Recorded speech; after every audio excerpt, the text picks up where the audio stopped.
Oh, ladies and gentlemen, welcome to the Game Station podcast. Welcome. Thank you for joining us live. Yeah. I guess I'm supposed to Today. say welcome also.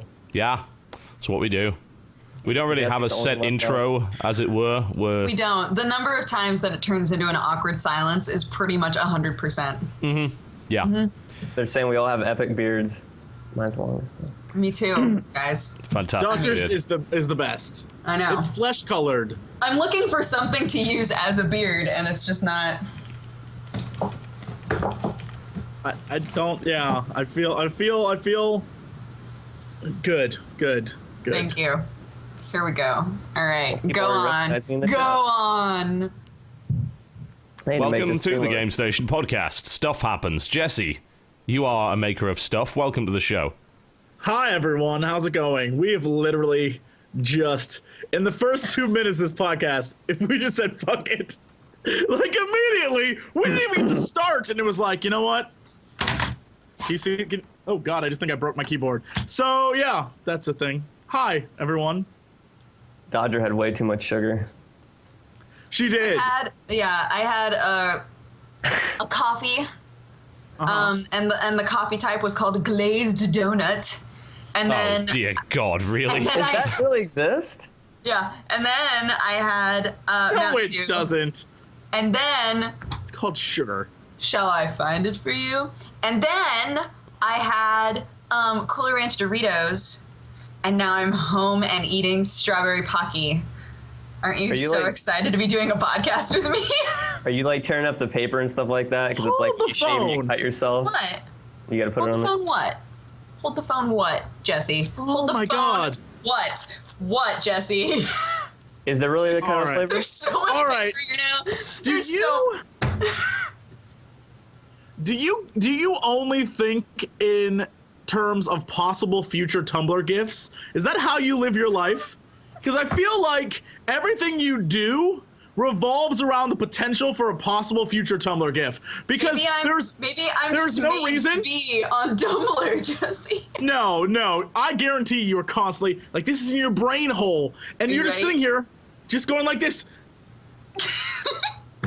Like there's no reason to be ripping up those things. You're just causing a mess. It's just there's no dear God. I could not live in the same building as you. I would lose my mind. All such good You just- friends. Ripping, No, we just ripping things, deep down. He'll say there isn't, but deep down there's love. Deep ripping. down. Stop ripping things. Just put it down. Oh my God. Oh my Another God. layer. Oh my gosh, this is like 10 minutes into the stream. Kleenex. We're talking about paper and Kleenex products. Absolutely. TV has yet to stop us, so. Yeah, he's just like I don't even have to do anything. I'm just playing a game right now. Oh, Jesse, you don't like this? You're not into this? You don't like all this? Oh, Jesse, what? There probably is a fetish Is for this that somewhere. upsetting to you? Do you hate this? Do you hate this?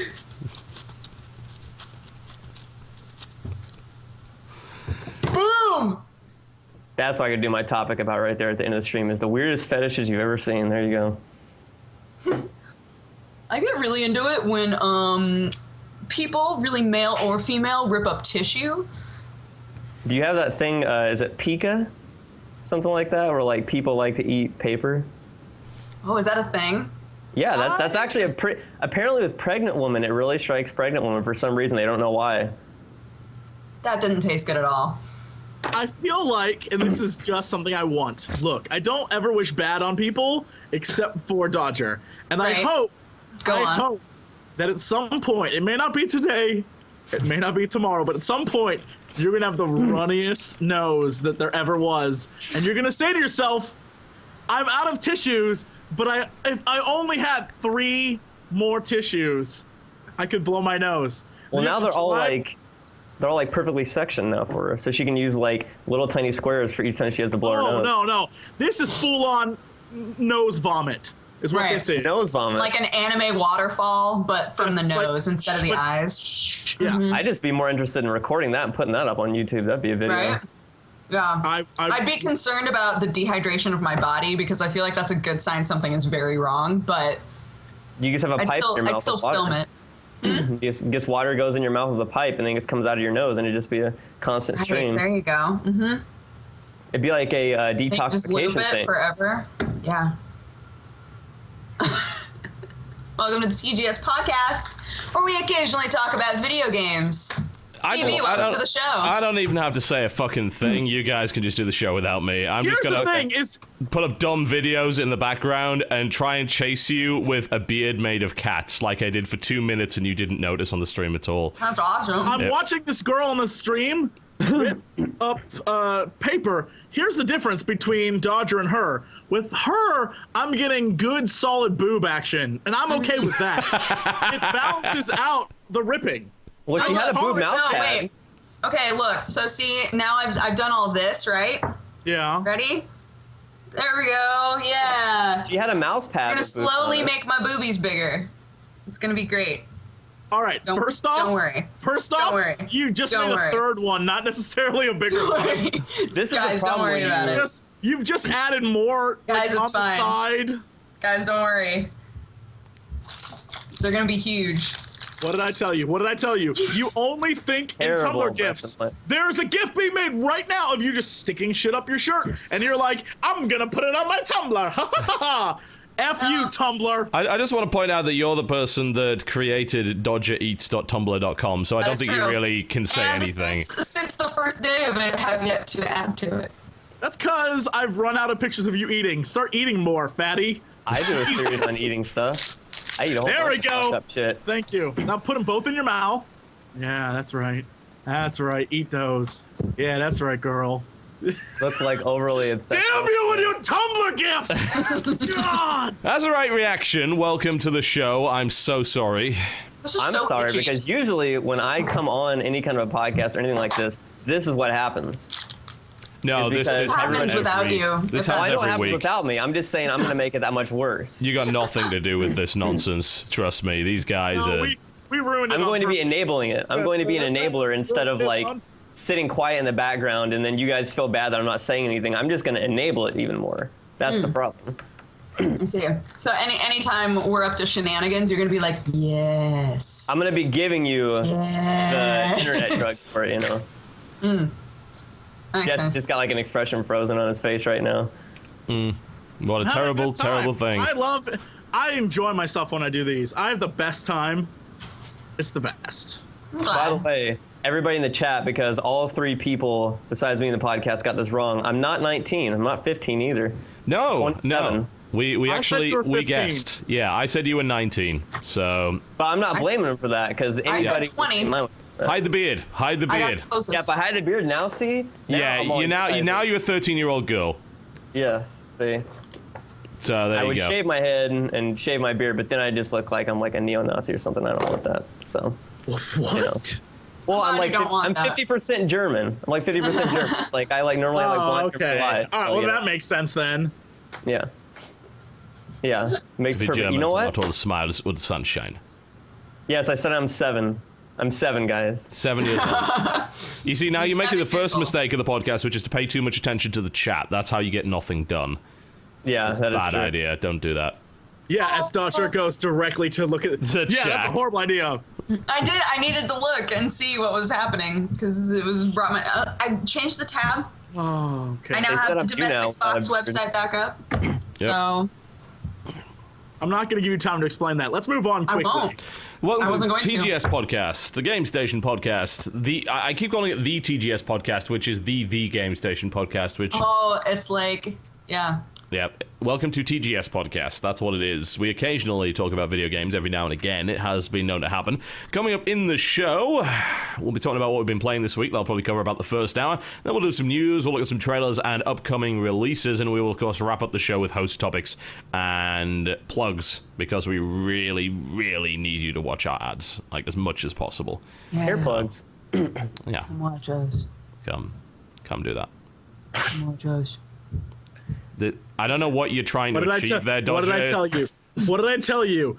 That's literally her life goal is to be the queen of Tumblr gifs, and it is infuriating to me. I hope Tumblr shuts down so you have nothing to live for, and you throw yourself into a pit of foxes that just. She'll just move on to Because Vine they're at that running. point. It's like, No, fuck Pit of Pet Tumblr, Bears Vine we're is the talking new thing. I don't even know what Vine is I've or only why used it's Vine there. for my cat. What is Vine? What the hell is Vine? What's it for? You can you make like you make a video that's Oh, I've seen that. made up of clips. Why is it called Vine though? I've never understood that. Like other things make sense. A video that's made up of clips. Oh, because it's things like linked together, so it's like a Vine. So Yeah. what are they linked together though? Is it pictures they link together, or is it small pieces of video? So when you have a certain amount of time, that's like how long it can be, and whenever your thumb is on the screen, it records. Okay. So like you can like record, let go. You can record for a split second. You can do whatever you want, and then it just smashes all of that together in sequence. So like for me, and I was using it for my cat, I had him dropping the ball, me throwing the ball, him picking up the ball, him coming back with the ball, and I was like, Sherlock fetches, right? So like, I think that program might have dropped the ball. You could just put it on YouTube and make ad revenue. Why would you put it on Vine? I've recorded my cat doing that. Because Vine I've done like at least 3 chinchilla videos. Because You need to make a online- channel for your cat, put the video on that channel, then put it on your channel, then put it on TGS, then put the whole thing in a montage and put it back on your channel. That's how you really maximize ad revenue right there. Absolutely. Double dip that. Make sure you stream it as well. A little bit of extra Stream it on too. there. Stream the record the video, then stream the recorded video later. Stream the recording With of the music. video, and then stream the recorded video. Mm-hmm. And then make a cat channel that's streaming it at the same time. Yep. Okay. You can From their syndicate that ship. It's business. Perfect. It's just, Business. It's just business, guys. Come on now. Yeah. God, we're so good at podcasting. It like blows my mind. This is already the worst show we've ever done. It's pretty good. Like People are it saying takes. the chat is one of the No. best. No, that's not true. Okay, the worst show that I've been on then. Okay, I'll take that. Yeah, sure. that works. All right, so what have we been doing That this makes me week? feel And good. before we even start, I want to show off a new toy. I have a new toy. Okay. So Fuck me. Really? Really? This is what Is we've it a gun? evolved to? it's all been leading up to this moment. All right, It's gonna guys. be a I'm gonna gun. say it's probably a gun. All right, probably a it's not a gun. Oh, Probably. It's a rifle. Razor Edge. What is that? Razor Edge An Pro. iPad? Gaming tablets. oh. Yes. Looks something like that.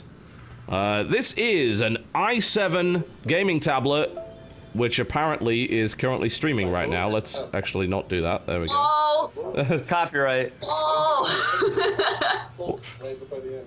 Gonna get sued. I think I was watching StarCraft on it by the looks of it. Yeah. Let's fix that. Yes, it looks like I was watching StarCraft on that. That's something that can be fixed. So it is a Windows 8 gaming tablet with an i7 and a NVIDIA 640M in it, which is not a great graphics card, but it's a tablet. So it is at least a discrete graphics card of some description. And you might ask, well, what can it do? Well, I can show you. So once the bloody thing actually loads, there we go. I need to log into the Razer launcher.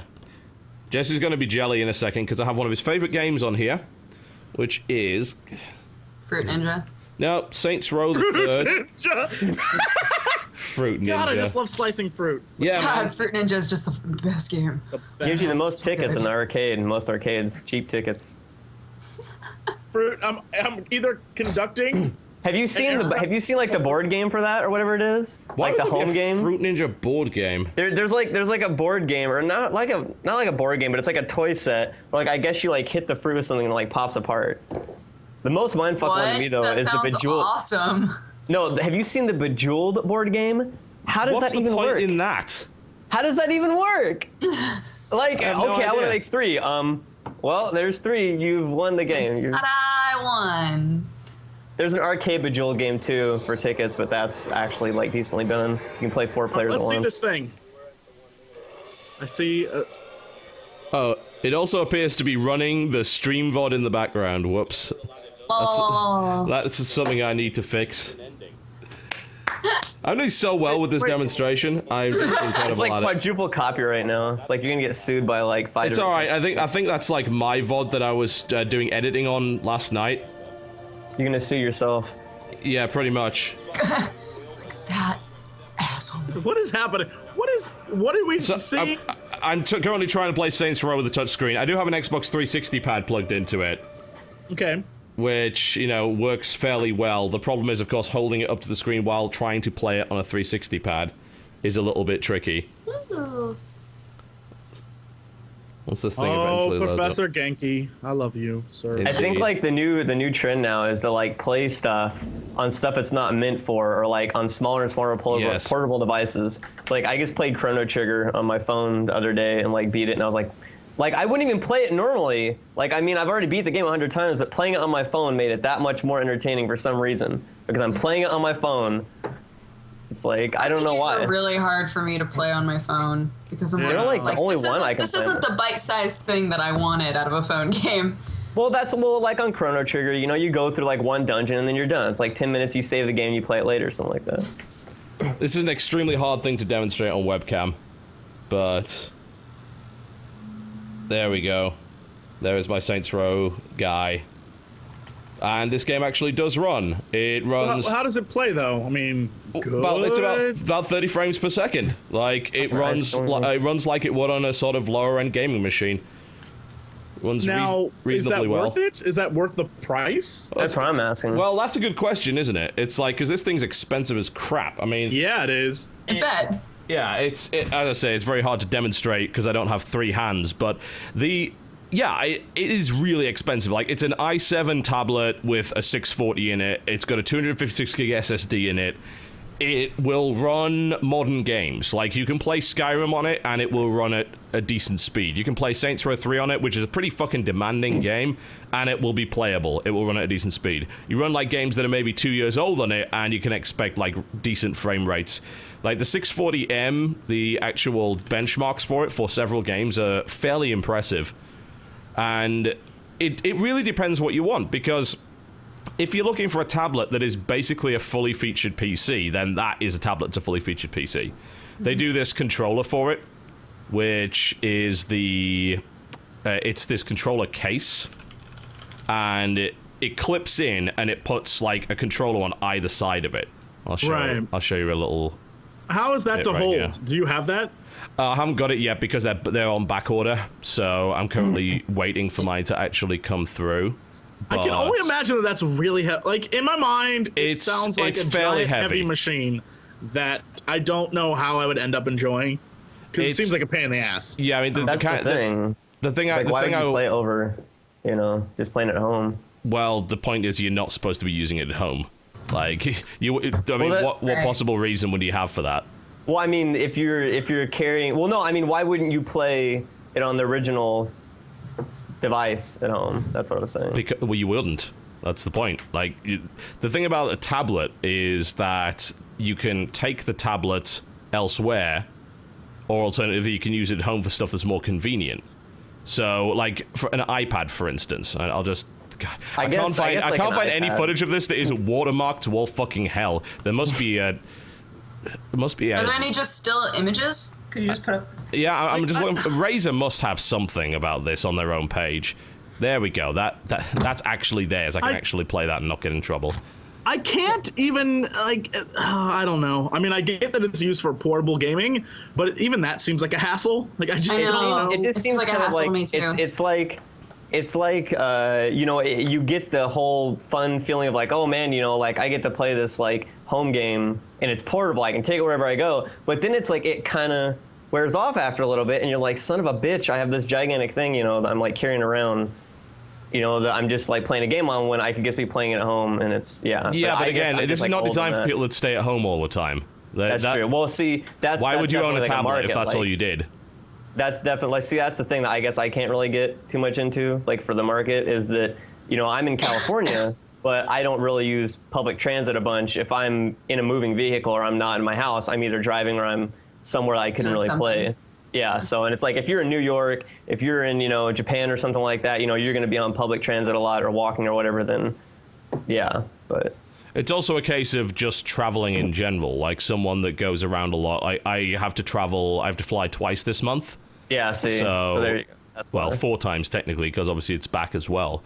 So something like this for a plane for me is very good. The idea that I don't have to take my massive ass gaming laptop with me, which weighs so much in and of itself and requires a giant case, and I have to take it out at airport security every time I go through it. The idea that I could replace that with this and still pretty much have the same functionality, but also have it turn into something else. I think the cool thing about it is the flexibility of it, because that controller case that you're seeing on the screen right now, that's removable.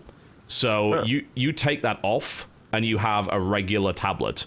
Or you can put it into a dock and you have what's like a little home console. Or you can put it on, you can either use your own keyboard or plug it into the little keyboard case and it becomes an Ultrabook. So it's that flexibility that's pretty good about it. I'd really like to see some sort of a device like that, like a portable tablet in the future. You know, I don't think we have the technology for it now, but it'd be neat if like you can start off with one little square, like the screen's about that big, you know, and then you can just buy extra squares to attach to it to make the screen as big as you wanted for like, you know, you can stack the squares up basically vertically, stick it in your pocket or whatever else, take it somewhere and just flip it out and make a huge screen from when you're like actually on the plane. That would be crazy, and also the problem is, of course, the bezels. You know, and they'd have to really reimagine how that worked in the process. But probably our like grandkids will get to do stuff like that, something like that. Yeah, just be able to like get your hands and like go whoom, and there's like a screen. Exactly. I was gonna say our grandkids will be in Minority Report. They'll be like, I'm so jealous of like kids nowadays, man. Like half the kids in the chat and stuff like that probably like are growing up now with when they get like our age, they're gonna look back on like the PlayStation 2 as a retro system. Like I can't even fathom that. I already kind of do. I mean, it's I can't even like Nintendo is still like I still draw the line for like retro systems at like 32-bit like PlayStation, something like that. Because I mean I grew up with like Nintendo. It's like all these kids now are growing up with like the internet and just all this like really high technology, and it's just insane to think that for 7 years I was alive. For the first 7 years I was alive, the internet didn't even exist to the mainstream public, and now it's like just a way of life. I think the thing that I like reminding myself of is when my parents had the like giant cell phones with like the huge antenna, and they'd be like, "Oh hey honey, I'm on my way home." It was the most hilarious thing looking back. At the time it was so cool, but now when I look back on it, I'm like, oh my goodness. That was not a convenient thing to carry around at all. And I think that that's probably what we'll go through with tablets eventually. Just like, just so many like things. The Virtual Boy or like the CD? Well, CDs actually did catch on, but like the FMV stuff and Sega CD, it was like amazing for the time. And everybody's like, well, wait, now we're kind of after the afterglow of it. It's kind of, and I'm not saying half the people in the chat are kids. I'm just that would be seriously unwise. You are. Half You're of all the kids. That's all man and lady babies. Yeah. Big old man lady babies. Oh, by the way, if you want to see the best use for the Razer Edge, that is in fact the end of this video right here. You can do this. I just imagined you trolling everybody and putting up like a Venus Razor commercial. Just women like slowly shaving your legs. I mean, you know, for anyone asking if it's worth it, again, I think if you have to ask whether a $2,000 tablet is worth it, then you probably shouldn't be buying a $2,000 tablet. I'm sitting here looking at the specs, trying to figure out what the price point is and like why it would be something you would need. And I mean, this might be something that I guess if it's you clearly a luxury must item. Be gaming, if you must be playing the newest games on a tablet while you go out and about, and then have which is kind of useful to me, actually. That means I can use, like, I could go on the plane and then I could play the game I'm supposed to be doing a video of and then land and actually be prepared for it. That for me is useful, but admittedly, I'm not a very big demographic there, am I? So so it's a small. I think it's kind of like when you first buy like an iPad, you get tempted in by the marketing. You buy the iPad, and you're like, why the fuck did I buy this? And then slowly over the course of a number of months, you figure out many more uses for it. And you suddenly like, how the hell did I ever not own this? How did I survive without it? The nice thing I like about it is that it's just a Windows device. So you can put whatever the fuck on it. Like anything. Yeah. It runs Windows. I don't think it even runs RT. I think it runs Pro. So it runs the proper desktop version of Windows. But you can use it in tablet mode with the slate, so you can go directly to the desktop. So to me, it's like, it's a flexible device. And for me, I think I'm going to find a lot of uses for it. But I think for a lot of people, you'll probably run into that situation where you think, why did I just drop $2,000 on this? That's... But again... I wish I had $2,000. Well, if you don't have $2,000 lying around, you shouldn't be buying tablets with it anyway. Yeah, so I'm scraping together money just to stay in my apartment. Forget it. Yeah, it's a luxury item. Thanks, you make me feel terrible now. Jeez. God, bringing some crushing morbid reality in there. What the fuck are you doing? Yeah, I'm looking for a job real bad. I'm doing pretty bad. I don't get it. I'm looking at the specs. You're right, it's definitely a luxury item. I don't think it's something that I would ever buy, even if I had like the time to be luxurierized with it, because it's just I don't see. I'm at old man Jesse mode, where if I don't picture myself using it 2 years from now, I won't buy it. Yeah, well, like time too. Yeah. I mean, I could definitely see that. I kind of hate when people say they're going to, like, a lot of people are saying that computers, like, you know, computer technology in general is going more towards tablets, like how, you know, we had the desktop computer and then a lot of people use laptops, and now it's everybody's supposed to be using tablets. And I'm personally afraid of that, because 95% of what I do on a computer would be absolutely, like, you know, impossible to do on a tablet, or just really better get a Razer Edge, because you can do everything on that. Like, like video editing. Yeah, like, I have Adobe Premiere on my Razer Edge. I can use Adobe Premiere on it. That's doable. I don't. Well, okay. Well, for clarification, this is, I know. Well, if you guys all three of you do video editing, or is it just you two? Yes. Okay. So you'll probably be like, you're insane when I say this, but all the videos on my channel I do from beginning to end in After Effects from scratch. You are actually out of your mind. Like, what the hell are you doing? Yeah, and so like I'll have videos that are 1,000+ layers in After Effects, just why straight through. Because I'm comfortable with it. I just get used to it. But like if I try to do that on a tablet, I'd go insane. My tablet would like catch on fire. Yeah, I've actually tried to set that thing on fire. I wanted to see if I could like stress test it. It gets pretty hot, but it's got fans in it, so it kicks the air out. It's not really a big deal. But what I want to do is, if I make a video of it, I want to encode part of the video on the tablet, and just to be super meta, and then film the encoding process on a camera, and then just say, yeah, we encoded half this video on the tablet itself, and then we streamed the video that we encoded on the tablet with the tablet. Right. And then record that and put it all on Vine. Exactly. All on Vine. All of it. Every last bit. Have your pet bear on it. Pet bear? What the fuck? No, you didn't hear that conversation? That was from Soundcheck. All right, you've got some Yeah. very strange ideas, I think. That's what I do. You have been horribly misinformed. Jesse was insisting that we could never be friends again if I got a fox, because he thinks that the fox. She's gonna get a pet fox. It'll eat her face off. I'm not getting it anytime soon. I'm just saying, once you get a pet fox, if I don't associate with it anymore, I won't have to go to the funeral. Thus, I won't have to give a damn. Right. I'm just saying, it makes my life easier. Well, Dodger was saying that they domesticated a bunch of. You can't domesticate a fox. Yeah, you can. I guess they're breeding. You can? I guess You they're very breeding. much Been can.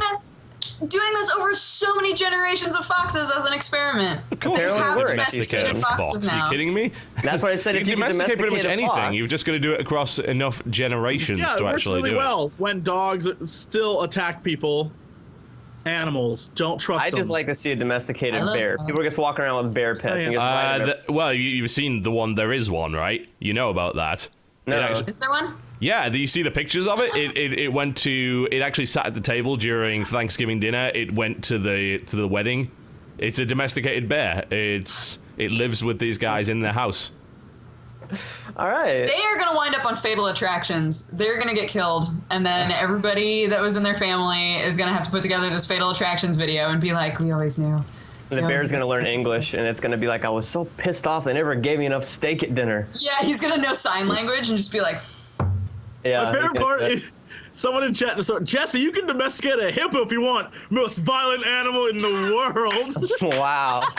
Yeah, that. Why would you want Things that are Why bad would you ideas want- include domesticating a hippo. That is incredibly "Those two stupid. more humans." I guess if you're like really small, he could like put you in his mouth and it'd be easy transportation. You know what? That's what I'm gonna do. I love That's the what I'm reaction gonna do. Dodger had to that. Dodger's gonna get a fox, a domesticated fox, and she's gonna be like, "Look at my new pet. It's the best pet in the world." And I'm gonna show up, and you're here like, and I'll be like, "That's my hippo. What up?" And he's gonna be like, "Hello, Jesse." He'll talk too. He'll be Okay. a talking hippo, and his Right. name will be Hip Hopopotamus, and he will be the best. Are his lyrics bottomless? They are. Wow. Okay, I'm going to show you this. This is the domesticated bear. This looks You're like a so on Photoshop. top of It it. isn't. It is not a Photoshop. This is legit. That is an actual bear. It is sitting at the table for Thanksgiving dinner. Shut up! That's Photoshopped. No, it's not. That is no, Photoshopped. it's not Photoshopped. It is not Photoshopped. I'm guessing you can go and look it up online. This, right? This bear exists. It is a real bear. Domesticated bear. Yeah, Is this go being look at the shown story of the on- domesticated Brutus, bear. the pet grizzly bear. What the butts? Come on. I told you. I told you. It is a real thing. thing. No. No. It's a real thing. Wow. Look, I've played Tokyo Jungle. I know animals more than any of you, okay? I know what they're I read capable Ant of. more. And all of them are capable killers. So that bear... Even ducks. Especially ducks. No one ever respects the The ducks. duck. Quack, quack. No. Yeah, we're 40 minutes in and we haven't even talked about video games. Somebody gets pointed out in the Well, chat. I did try to talk about the Razor Edge, and then you fuckers derailed me, so... I didn't do a thing. I told you that's what Anything. happened. Let you talk about it for a while. Oh, God. Anyway, yeah, let's talk about some actual games. I suppose I will lead in by saying Far Cry 3 Blood Dragon. I was gonna be able to play that this morning, and then Then you how didn't. is it? Jesse, have you played it? Yeah, I actually had to go through a bunch of loopholes to play it, but it's wonderful. Yes. Apparently, if you tried to play it this morning, if you tried to play it with Uplay Online, Apparently there were problems with it, yeah. basically it doesn't save your game, so you can play for hours, and then your save is still back at like 0.1. Wow. And so That's you bad. have to start offline in order to play the game at all. So you don't get any achievements or anything if that's what you're stupid. into. Oh, well, But I didn't care, and it's wonderful. Yeah, it's for a $15 piece of standalone DLC. A lot of people are calling it just a total conversion, which is like, well, kinda, but they made it, so they can do whatever the fuck they want, right? It's DLC because they're charging for it. But this thing is $15 of 80s cheese based on Far Cry 3 assets. It's got a fairly limited weapon selection, although you have more weapons customization per gun than you do in original Far Cry 3. You have the ability to unlock some pretty ridiculous add-ons like quad-barreled shotgun. There's a laser add-on for your submachine gun that just fires lasers. It's silly. Very, very silly. It's the future, guys. All the way to the year music is great. 2007. The music is amazing. Like, the music is every 80s action movie all in one.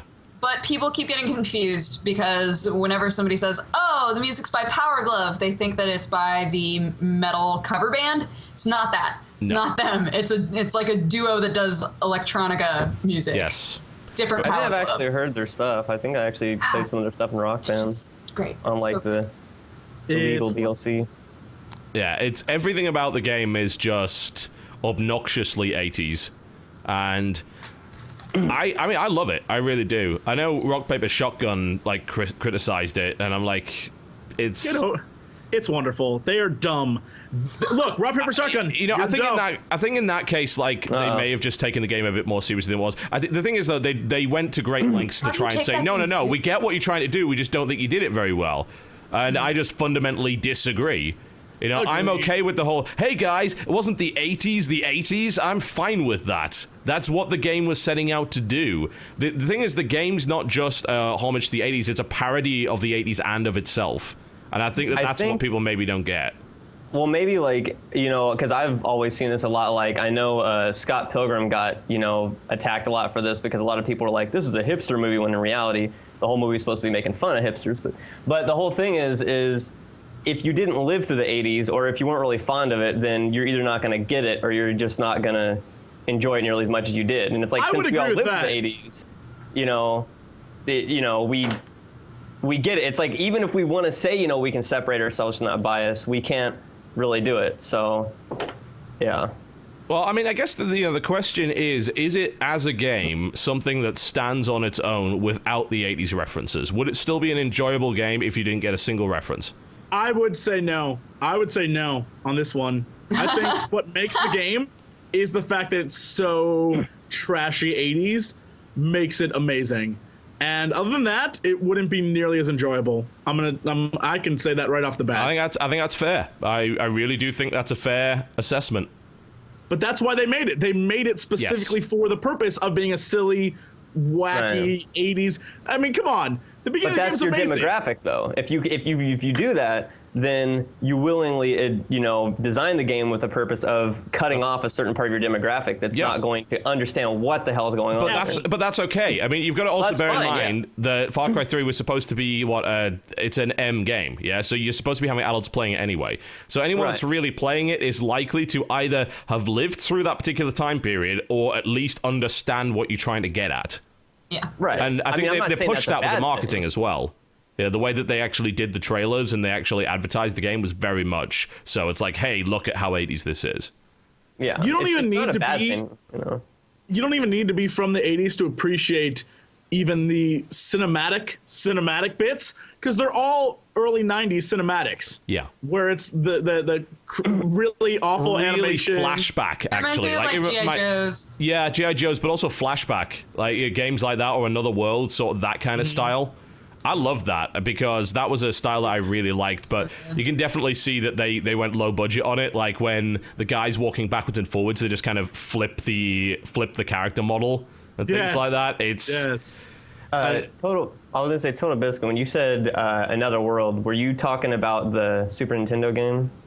well, it was an Amiga game originally, I believe. Out of This World. Okay. Yeah, it was called Out of This World in some territories and Another World. Yeah, that's what I was in gonna other. say. That's what I wanted to clarify. Is if you're Yeah, I think it was in America that was called Out of This World. Yeah, it's called Out of This World. in Yeah, America, and then that was. Another I don't World. know why that was, but it is.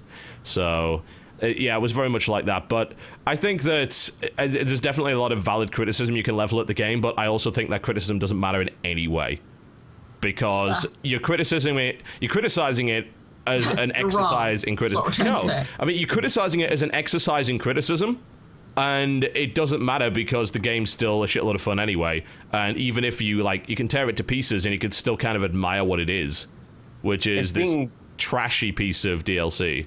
It's being attacked as, could you throw this game out to some random person on the street and would they enjoy it as compared to you have to review it as the demographic it's appealing to on purpose, and it knows it's cutting off part of its demographic and doesn't care.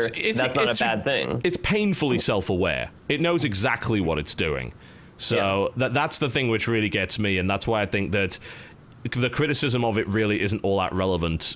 The thing is, I admire what they tried to do, and I also admire the price point that they set it at. And I also think it's a very, very good idea to do more of this kind of thing in future. Because if you build a AAA title that's $60 and you spend a shitload of money on it, yes, you should use that engine and those assets to create smaller games based off it. Because actually, not only is that good for you as a company because you make more money, but it's good for everybody that doesn't have the time to dedicate fucking 30 hours to Far Cry 3. A $15 8-hour experience is something I will happily pay for and play because I'm busy. And a lot of adults are busy. We don't necessarily have time to play games for that long. This is why the Journey was so fucking good for me, because I was able to beat it in 90 minutes and have said, yeah, this experience was awesome, and I have no desire to go back to it, and I think I got my money's worth and I had a really good time. And I need more games like that. I think we all need more games like that. You gotta look at a lot of the indie games coming out, because that's honestly, like 90% of the games I play nowadays are stuff from, I always wonder, is it pronounced Ludum Dare? Am I doing that right? But like stuff from like Ludum Dare, like a lot of the indie gaming competitions and everything, not only are they free games, but they're incredibly like innovative and out of the box, and that's like 90% of what I play nowadays, because it's just fun, and it's almost no like money at all you have to spend on them. They're like amazing games. It's like hundreds of them coming out. Yeah, certainly. But I would definitely like to see more stuff like this. We've only seen a couple of examples of it. Infamous 2 Festival of Blood is one of them.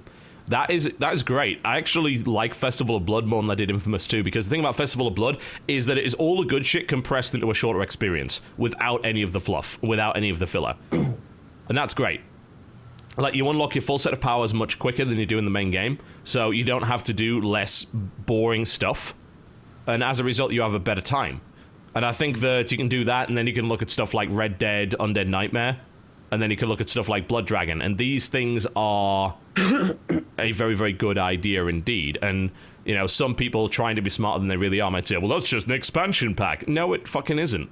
Like, these are not expansion packs. You're not expanding on the original content. You're doing the exact opposite. You're condensing the original content into something different. That's not an expansion pack. No one is going to claim that's an expansion pack if they know what they're talking about. It's a new kind of standalone game that is based on the original assets, but they twist it in a different way. One of the best things in the entire game is I think you actually showed some of it, the ridiculousness of everything that they had in Far Cry 3. They were like, what is the 80s ridiculous version of that? Yeah. And they threw that in the game. Cybershock. Like, there is... Yeah, the Cyber Cassowary as well. That's a thing. It's apparently not a caribou. I called it a caribou. Thing is, in England, we don't really have any wild animals that we know of, so I really don't know anything about these. Wait, what? Nothing wild. Everything is domesticated in England. Not a thing. Not a damn thing. Like, we have grass snakes. Like, the most boring of snake. The blandest of snake. Is that like the snake you find in Pokemon or something, or? Like grass snake? I'm pretty sure grass snake was a really rubbish name for a Pokemon. Yeah. Grass snake, I choose you! It's like, why is it called grass snake? That's the name of the snake in Earthbound also. Well, it's a real snake. They're real snakes. It's a real snake. How about grass snakes? I used to trap those too. Those also went in jars. We're 1 hour in and we have talked about 2 video games. Yeah, that's pretty standard. But yeah, Blood Dragon. Jesse and Dodge are lagging a lot. Yeah, everyone is. My connection just had a hiccup, but it'll be right back. Okay. Do you want to restart the call or something? No, it's fine. Connection will be back in a second. It's just Time Warner being terrible. There you go. Now we're all just doing things with our hands. Yep, you're all now super blurry, which is wonderful. Alright, yeah. Things are improving. We'll be fine. Okay, yes, anyway, we are back. Apologies for that. Because I'm on here. I'm breaking everything. It's true, it's all you. This has not been a trend that we've had the last couple of weeks. You came on here. You came on here and you ruined it. Perfect podcasts. That is a series on my channel, is that I managed to break games that should not possibly be able to be broken in really ridiculous ways. I once bricked my computer with a keyboard. I permanently BSOD'd my computer with a keyboard before. I don't. Sounds awful. I don't want your powers. I don't want any of those superpowers. Yeah. I had an electronics teacher in high school that said in 70 years of teaching, he was like 90, he'd never seen anybody have as bad luck with electronics as I had. Hold the phone! This has got nothing about... I'm going to veto this topic right now. This has got nothing to do with video games. Shut up. No, the man just said he had a 90-year-old No, we don't care. We do not care. We don't care. I've muted Jesse now. No one can hear him anymore. What an unfortunate situation that is. All right, let's talk about more video games. Dodger, what have you been playing this week? There's a game that I think is absolutely fabulous called Rhythm Heaven Fever. Yes. You guys played this game? I played that. Don't get me on rhythm games. Oh my goodness. Rhythm Heaven Fever is basically, it's like WarioWare, but they explain more to you. Like, I'm trying to think of what Wait, have you played a Rhythm Heaven game before? Huh? Have you played a Rhythm Heaven game before this? No, I had never played any of these games before. So yeah. I walked in not knowing at all what this game was going to be, and it is amazing. It's like so many this is just for the benefit of those of you watching who don't know what this game is, but it's like a bunch of little mini games, and you click on them and it gives you practice, and they're all super ridiculous, but rely on you having good rhythm in order to do them.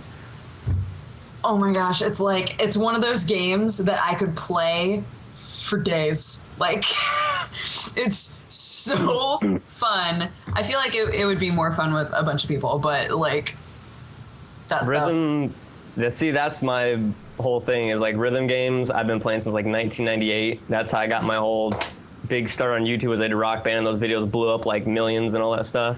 So rhythm games, I'm like, that's the best big topic. Like, I've played like 250 of them. I love rhythm games so much. Oh my gosh. Now, if you have any portable systems, there's multiple Rhythm Heaven games out on portable systems. I want all of them. So, and there's actually an arcade game too. Elite Beat Agents is one of the best rhythm games for Nintendo DS. I thought you said Elite Beat, and I was like, no, somebody did not name a game Elite Beat. No. That would Elite make me Elite so Beat angry. Agents. Wait, I'm ready. There is a game. There is a rhythm game with So a very good. questionable name, but I don't know if it would be allowed to say it on here. Or not. Say whatever the fuck you want. Yeah, it's called Penis Rhythm. no. It's actually called Jubeat. All right. That's Okay. actually the name of the game. But that's because it's a Japanese name, and so they didn't really take that into account, and that's why the American version is named Ubeat. Because they're like, hey, maybe this might be a bad name. Yeah, maybe this might not work out so well. But yeah, there's multiple portable Rhythm Heaven games. There's actually an arcade game I got to play when I went to Tokyo for it. Like, it's a gigantic yellow arcade cabinet with like all buttons on it and everything, like huge buttons. It's amazing. It's an amazing game. Going to arcades that have imported arcade cabinets, there's so many weird rhythm games that you can find. Are you? I'm not trying to stalk you. I'm just asking because this is on the topic. Are you in California? Mm-hmm. Or now? Have you ever been to Round One arcade? Yes.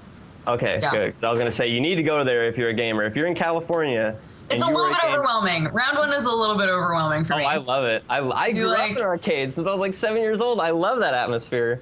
I don't like walking into an arcade and having there be a bowling alley there. I Okay, want to well, walk the in and bowling have alley- it be like, here are some actual video games. Well, that the was too much. Round One's amazing just because it's got video games you can't get anywhere else in America, like the Drum Mania and Guitar Freaks XG series, even though they're broke 90% of the time. 2 Taiko no Tatsujins, 2 Poppin' Music, a U-Beat, a Re-Rave. Oh my You God! just Like, live there, don't you? This is what no, I'm learning. I'm poor. I can't afford to go there. I'm like poor. Like, if I had money, I'd be going there all the time. I can't afford to go there. But yeah, I love rhythm games. My environment is driving me nuts.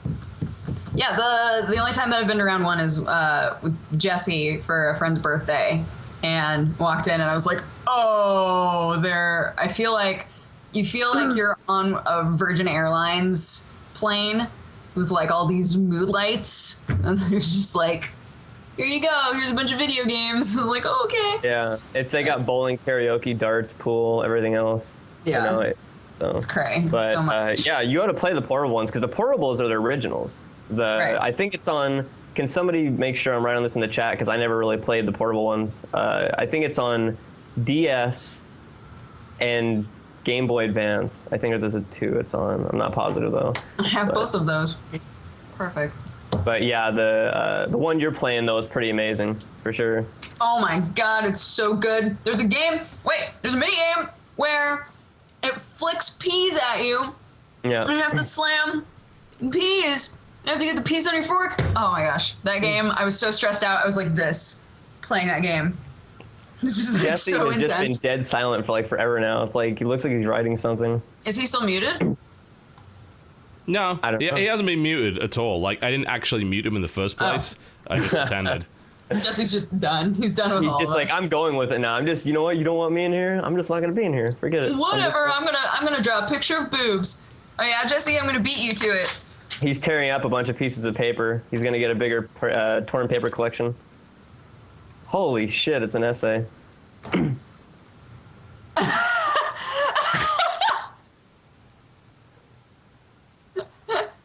Maybe he wasn't an electronics teacher to start with, Jesse. Maybe he transitioned into that when electronics were a thing.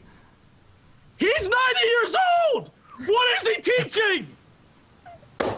He was teaching. He wasn't teaching like how to like build computers. He was teaching like electricity, like Ohm's law type stuff. And his last name was Phillips. That's like even more, you know. And the weird thing is, I actually had his wife as a teacher like 2 years before that. So that was just a hell of a coincidence. But yeah, he really was old. Like he's long dead. He's definitely dead. But he was very, very old. You know what? He looked exactly like Mr. Feeney. Looked exactly like Mr. Feeney from Boy Meets World. Total clone of him. I'm just saying. I believe that you were taught by Thomas Edison. I was. He was obviously. You are actually a in secret your name. late 90s. I'm actually in my late 90s. Yes. You're the Okay. You're very I old. wish. Jesse, can you please talk about a video game you've played? Because you are like on a derailing spree today, more so than usual. Don't blame this on me. Don't blame this on me. I didn't bring up foxes and bears and all this other shit. I'm not taking the fall for this one. Don't even do that. I'm just along for the ride. I comment. I told you I'm an enabler. An enabler. Anyway, What did you play?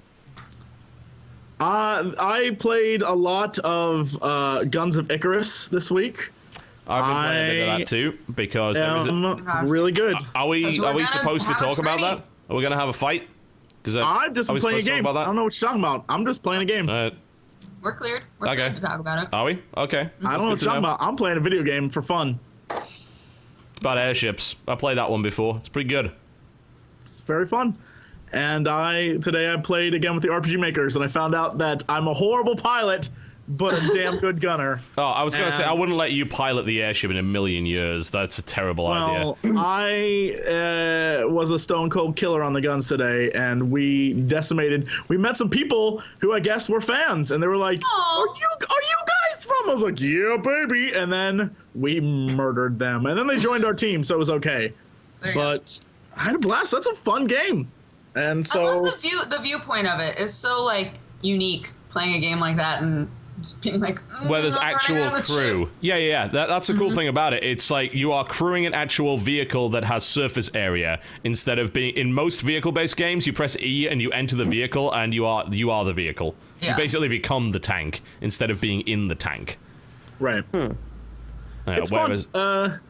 It's good. Apparently, people have access to weapons I did not know existed. Okay. And there was these one guys, I don't know what, their guns had big tiger faces on them. Oh. And they we had the ship, and we're like, all right, our tactic is we're going to go head on and ram their ship this time, because we have a ship built for ramming. We're like, we got this. I'm going to flamethrower them while we ram them. As we're headed at them, all I see these two giant ass like wolf faces, and I'm like, something tells me we're screwed. It's like, boom, boom, boom, our ship is incinerated. I was like, oh no! Did they shoot domesticated tigers at you? I don't know what happened, but we were destroyed instantly, and it was insane. But we did find, I'm glad I recorded it too. We played one map, which is like a series of canyons and bluffs, and you have to find each other in the canyons. Yeah. It was like hunting prey. We're just like we're like going up and down and shooting at each other through the columns. It was so much fun. Meanwhile, every time you get hit, because we only had one engineer, we're like, just things are flashing red. We're like, run everyone, and we're running back and forth across the ship. There's so much involved with this game. Meanwhile, the pilot has to be the most skilled person in the world and have the patience of a saint, because as you're turning, at least one of your gunners cannot get up. An arc of fire, yeah.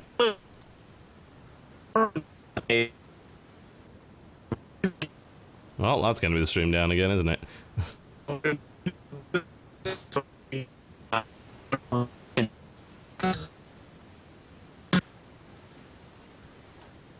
Fun times.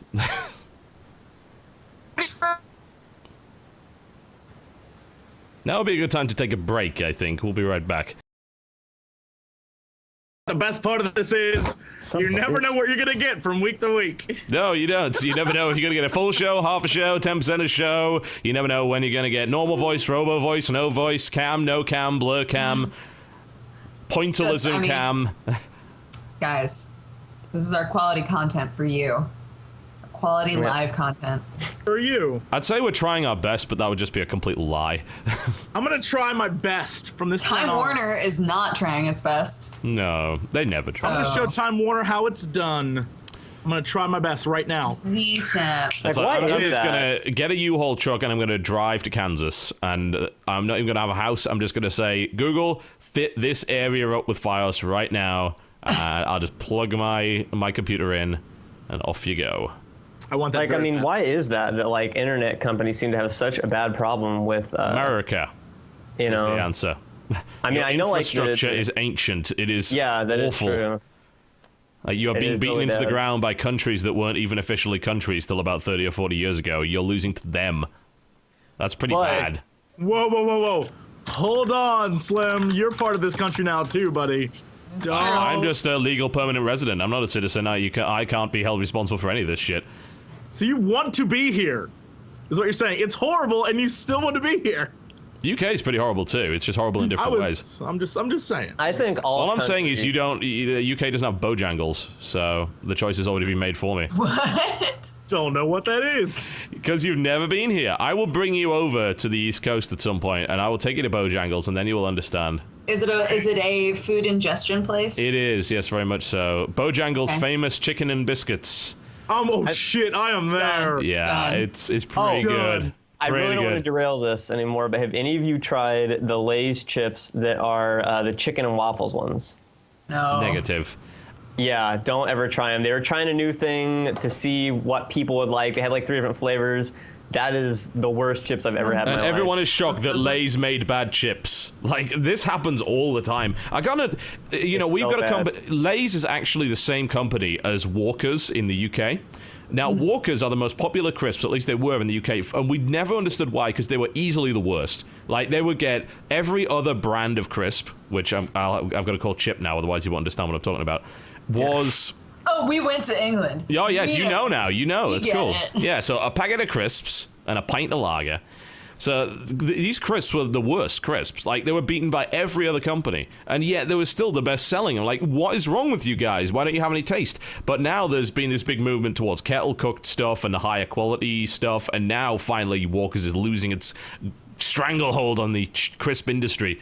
And it's a very exciting time for crisps, in my opinion. It's a very exciting time. Very exciting. But I'll time tell you for this, crisps. the thing that you don't have in this country, which you've never had, which you should have, which are the best crisps that have ever been made, are the real McCoys. Holy shit. It's like that's the Is that actual the actual name? Yeah, the name of they're just called the God. Real McCoys. Real McCoys crisps. They are they're ruffle crisps, and you can get like steak flavor, and Shut it up. is just They amazing. have barbecue flavor, which is Oh, no, basically it's the not same. even close. You have no idea. McCoy's just steak flavor. McCoy's destroy everything in This their is path. now the food chat. This is now the food. I'm I'm network. right. focused. I'm not getting involved. I'm focused entirely on games. You guys can derail all you want. I am supremely focused. Go. I play a PlayStation Who are you game trying to for prove a this second. to, Jesse? Really? Myself, really. You can handle it. And Time Warner. Yes. And Time Warner. Anybody in the absolutely. chat played that really obscure PlayStation 1 game where you have to use the dual analog sticks to like cook food? You have to like make a pot of like ramen and all this stuff and like chop up like vegetables with like the sticks. The game No, was like a- that sounds like a weird version of Cooking Cooking Mama. Mama? But Yeah. well, it This can't is- be Cooking Mama.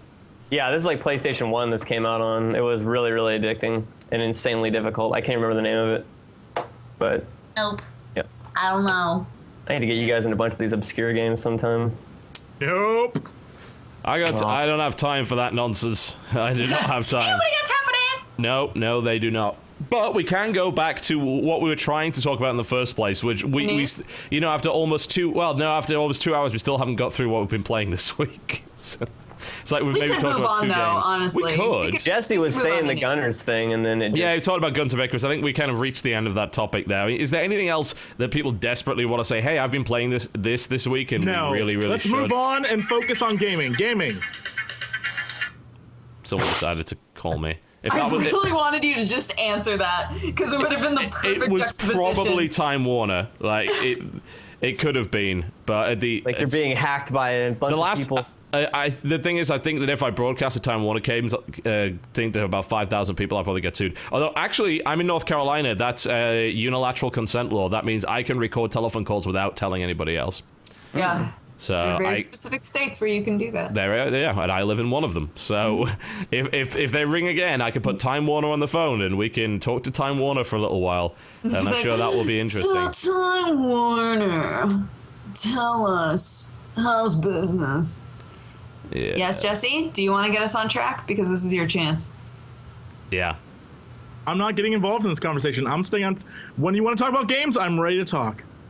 Then We start are. it. Start talking about All right, games. we're pretty ready for games, man. All right, Go, let's Jesse. talk about gaming news. I think there's a lot in the news this week. You want to do that? Okay, tell All right. us about one of them. One of Indeed. the things. Let's hear Well, from you. one of the things that happened in the news this week was that Cyberpunk 2077 is putting the Wow. punk back into Cyberpunk. Uh-huh. It's an article that I think I'll give to TB to talk about. So you didn't actually read this article at all, did you? I did not. Yes, because if you had, you'd probably have realized it's not perhaps the best of ideas to really talk too much about Cyberpunk 2077. All right, then, because then I think we should definitely talk about Gearbox being sued over Colonial Marines. That's a topic. That's a topic. That's a bit. Yeah, Cyberpunk 2077 isn't really a topic that I personally want to discuss right now because that's actually not news at all. But this, on the other hand, so currently we have Gearbox and Sega being sued in a class action lawsuit in a court in Northern California, I believe, because it was basically for false advertising. They falsely advertised Aliens by showing demos at trade shows like PAX and E3 that didn't end up being accurate representations of the final product. What was in the game, yep. Exactly. So how are they getting sued by that when game companies do that all the time? Well, that's a great starting question, isn't it? Well, there's nothing stopping people suing companies for that kind of thing. The thing is that class action lawsuits are a bit of a pain in the ass to bring, and it requires someone to actually be pissed off enough to do it. I mean, so I'm looking at it here. Is it who is actually suing? Oh, it's just class action lawsuits. Yeah, so, it's class action. Yeah, that means it's brought by somebody. Someone has to bring the class action lawsuit. They bring it on behalf of everybody that's affected by it. Yeah, that just seems really. I mean, how bad was the false advertising? Was it like it's a completely different game? It was a fucking disaster. Game. I mean, it was really bad. You must have actually been living under a rock or playing a lot of rhythm games if you didn't hear about this, because Rhythm games are very engaging. I can understand that, man. I mean, quite frankly, if I had the choice between playing Aliens, Colonial Marines, and rhythm games, I would take rhythm games 100 times out of 100. So I totally get you on that one. But in the case of this game came out and was an unequivocal disaster, and it had a lot of hype behind it. It ended up being a really terrible video game. Gearbox got absolutely shit on for it. They made excuses. They basically blamed Timegate, which is supposedly a company that they farmed all of the work out to. There were also 4 other companies involved in some way. There were claims that they had elongated the actual release time because they were too busy working on Borderlands. There were even accusations that the company had spent the money that Sega gave them to make the game on making Borderlands. And then when Sega turned around and said, where the fuck's our game, they rushed it out because they were on the verge of getting sued. Of course, all of these things are allegations. We don't know whether or not they're true or not. But what we do know for a fact is that the game was dreadful. And in this case, they're talking about very specifically a so-called vertical slice of gameplay that was brought out that misrepresented what the game actually had. It was something that was shown to the public. It was something that was also shown to the press. It was about 11 minutes long, and a lot of the stuff in there you either couldn't do or didn't even exist in the final game. Right. Yeah, and one of the most famous things is even the sounds. The sounds are different. Yes, from even the the sounds are demo to different. the actual, like the sounds, like. Yeah. Even the sounds are different. It is insane. Yeah. Well, it's like you think money-wise, they weren't really hurting after Borderlands 1, were they? I mean, so it's not like they'd really have to use the money, like to scrape by to get that. But the thing is that you've got to bear in mind they were given the money before Borderlands 1 even came out. This game has been in development for a long, long time. Right. See, for some of these news topics, I can just play like the guy that doesn't know some of this stuff, so then you have a reason to explain it to the audience. There we go. That's a good excuse. We'll go with that. That'll work. But in this case, it is a game that has been in development for a long time, very long time. And yes, there was definitely expectation. There was some hype surrounding it, mostly because we haven't really had a genuinely good Aliens game in a while. We had AVP 3 in 2010. Which everybody really hated until Colonial Marines came out, and then suddenly everyone went back to that game and realized this was actually quite good in comparison to the dross we're now having to deal with. And they're right, actually. If you compare AVP 3 to Aliens Colonial Marines, AVP 3 looks amazing in comparison. It even looks better graphically, and it's a game that's 3 years older. Yeah. Which is in itself just ridiculous. And Aliens Colonial Marines is a hideous game. Needless to say, what I'm showing you on the screen right now is definitely not representative of it, because this was a computer-generated trailer. This is not the graphics of the game in any stretch of the imagination. So, yeah. If it did look like this, maybe we would have forgiven it, but it doesn't. at all. I mean, I just can't believe that there's a bunch of other games I think would be more worthy of class action lawsuits. Like Duke what? Nukem Forever. I don't think anyone legitimately expected Duke Nukem Forever to be good. But Nor was given visual evidence that it was going to be something that it wound up not being. And that's the big difference. That's the key point I right guess there. that's true. Yeah, Duke Nukem Forever was a bad game, but there was nothing in the pre-release trailers and the stuff that people had been shown to indicate it was going to be anything other than that. Yeah, the lawsuit here isn't that the game sucked. The lawsuit is that they blatantly lied about what the game was. Duke Nukem was just a game that everyone thought was going to be great and was garbage. You can't sue over that. That's life. So yeah, that's true. Is there anything else on our list of news? There's 6 other topics. We should probably actually conclude as to whether or not it's good that this is happening. Does this open up the possibility that if this is successful, that pretty much every game that ends up being bad will be subject to a class action lawsuit? Because that is potentially bad for the industry, surely. Yeah, because people get too freaked out that oh my god, it's slightly off or something like that. Where is the line drawn, so to speak?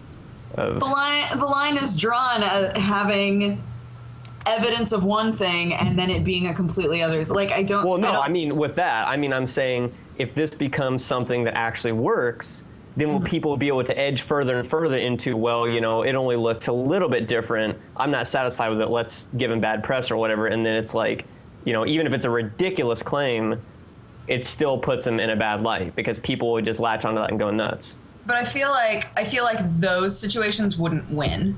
I feel like this situation could possibly win. And I don't think that it would necessarily be a bad thing because then it would show these companies, you can't... Yeah. You definitely can't do that, yeah. You can't tell people that something is going to be one thing and then give them a totally different thing. Yeah, I'm definitely not disagreeing with that. Mm-hmm. I think that's... I don't personally don't think it's a bad thing that it's happening. So let me just be devil's advocate for a second. If you're saying that you can't present something at a trade show that's not representative of the final product, then doesn't that mean that it's incredibly risky to show anything at a trade show? Because the nature of... I think there's an expectation that what you see at a trade show is a work in progress. And they always say, work in progress, not necessarily representative of the final product. Where's the line drawn there?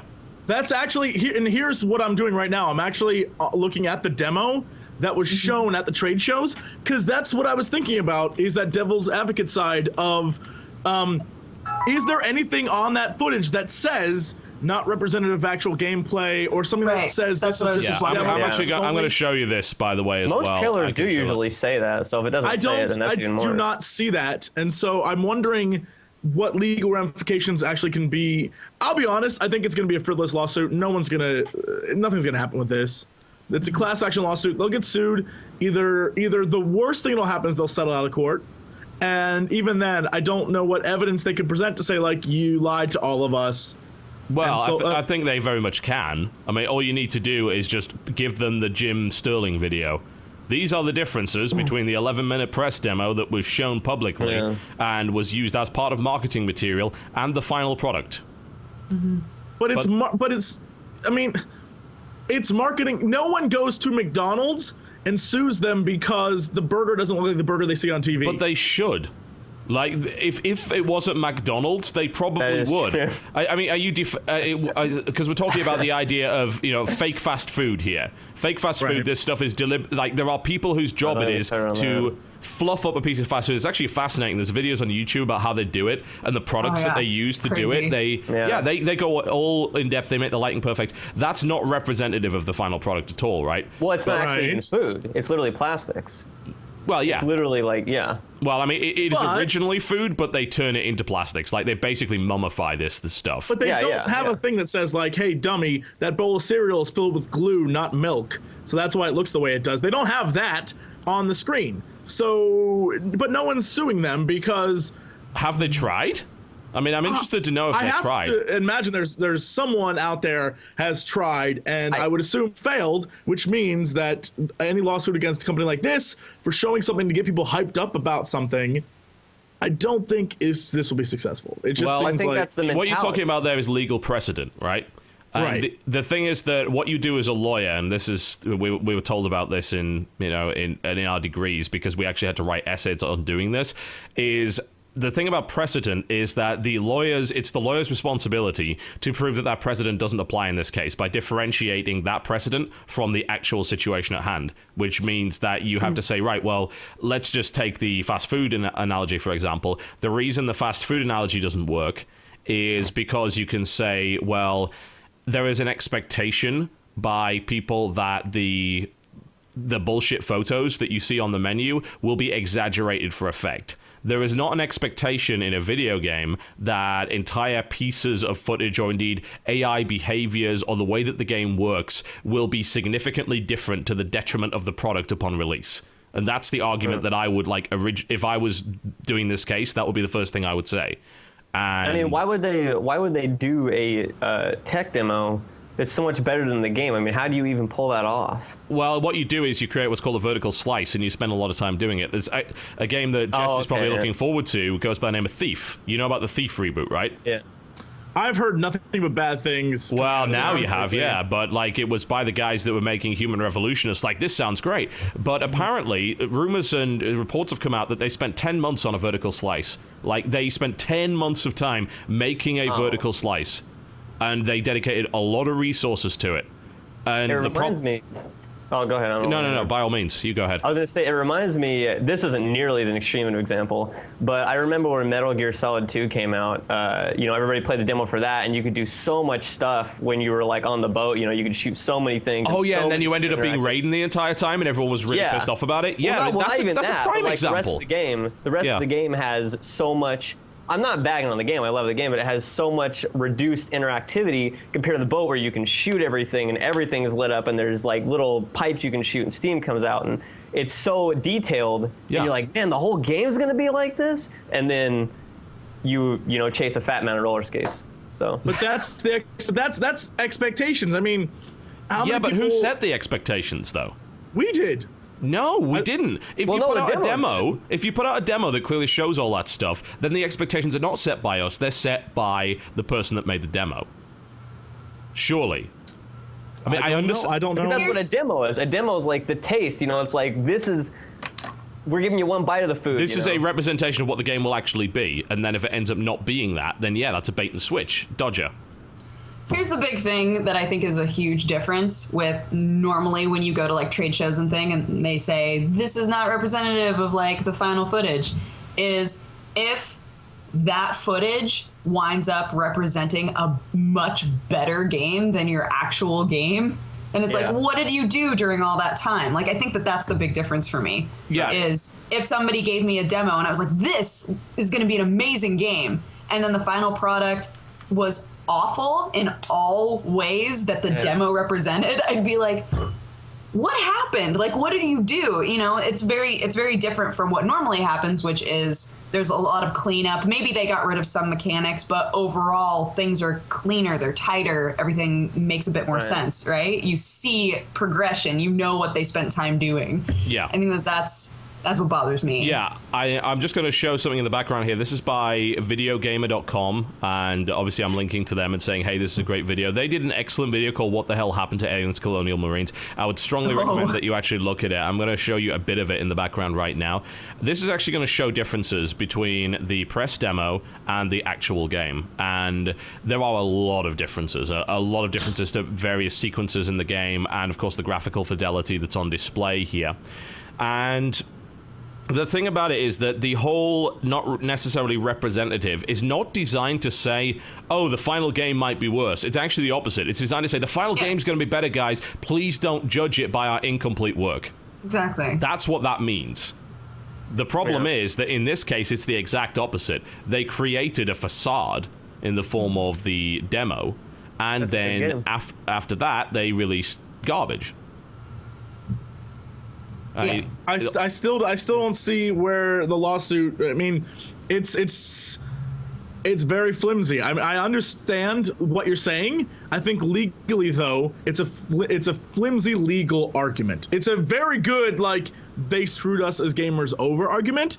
Legally though, I don't think it has all the merits of a case that would be worth the time and effort of a judge to actually hear. Because I mean, there's not anything there besides this is what they showed us, this is what we expected, and we got this.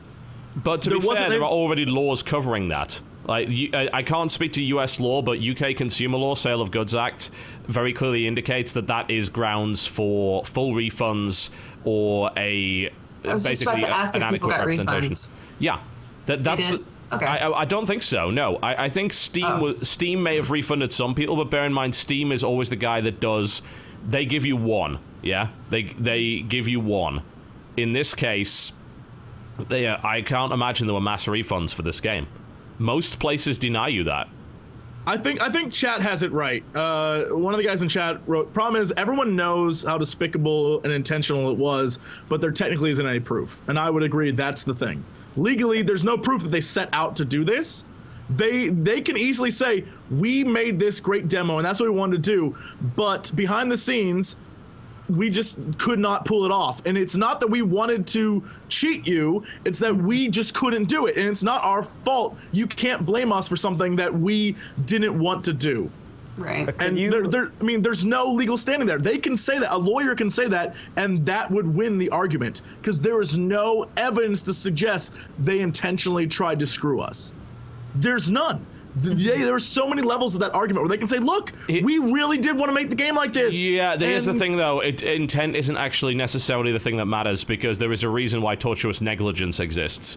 You don't need to intend to fuck up in order to fuck up from a legal standpoint. So they because could if you get didn't have that, people could just bait that all day. They could just be like, well, we didn't mean to accidentally, do this or whatever else. Plus, but bear in mind they did nothing to fix it. Like, you can say, oh, well, yeah, we made this demo and we fucked up. They never told us that before releasing the game. Like, they will have known months before that there's no way this game is going to live up to its actual potential or the stuff that they've shown in the first place. But they made no effort to actually tell people that or make amends in some way. You can look at that and say that that's pretty important.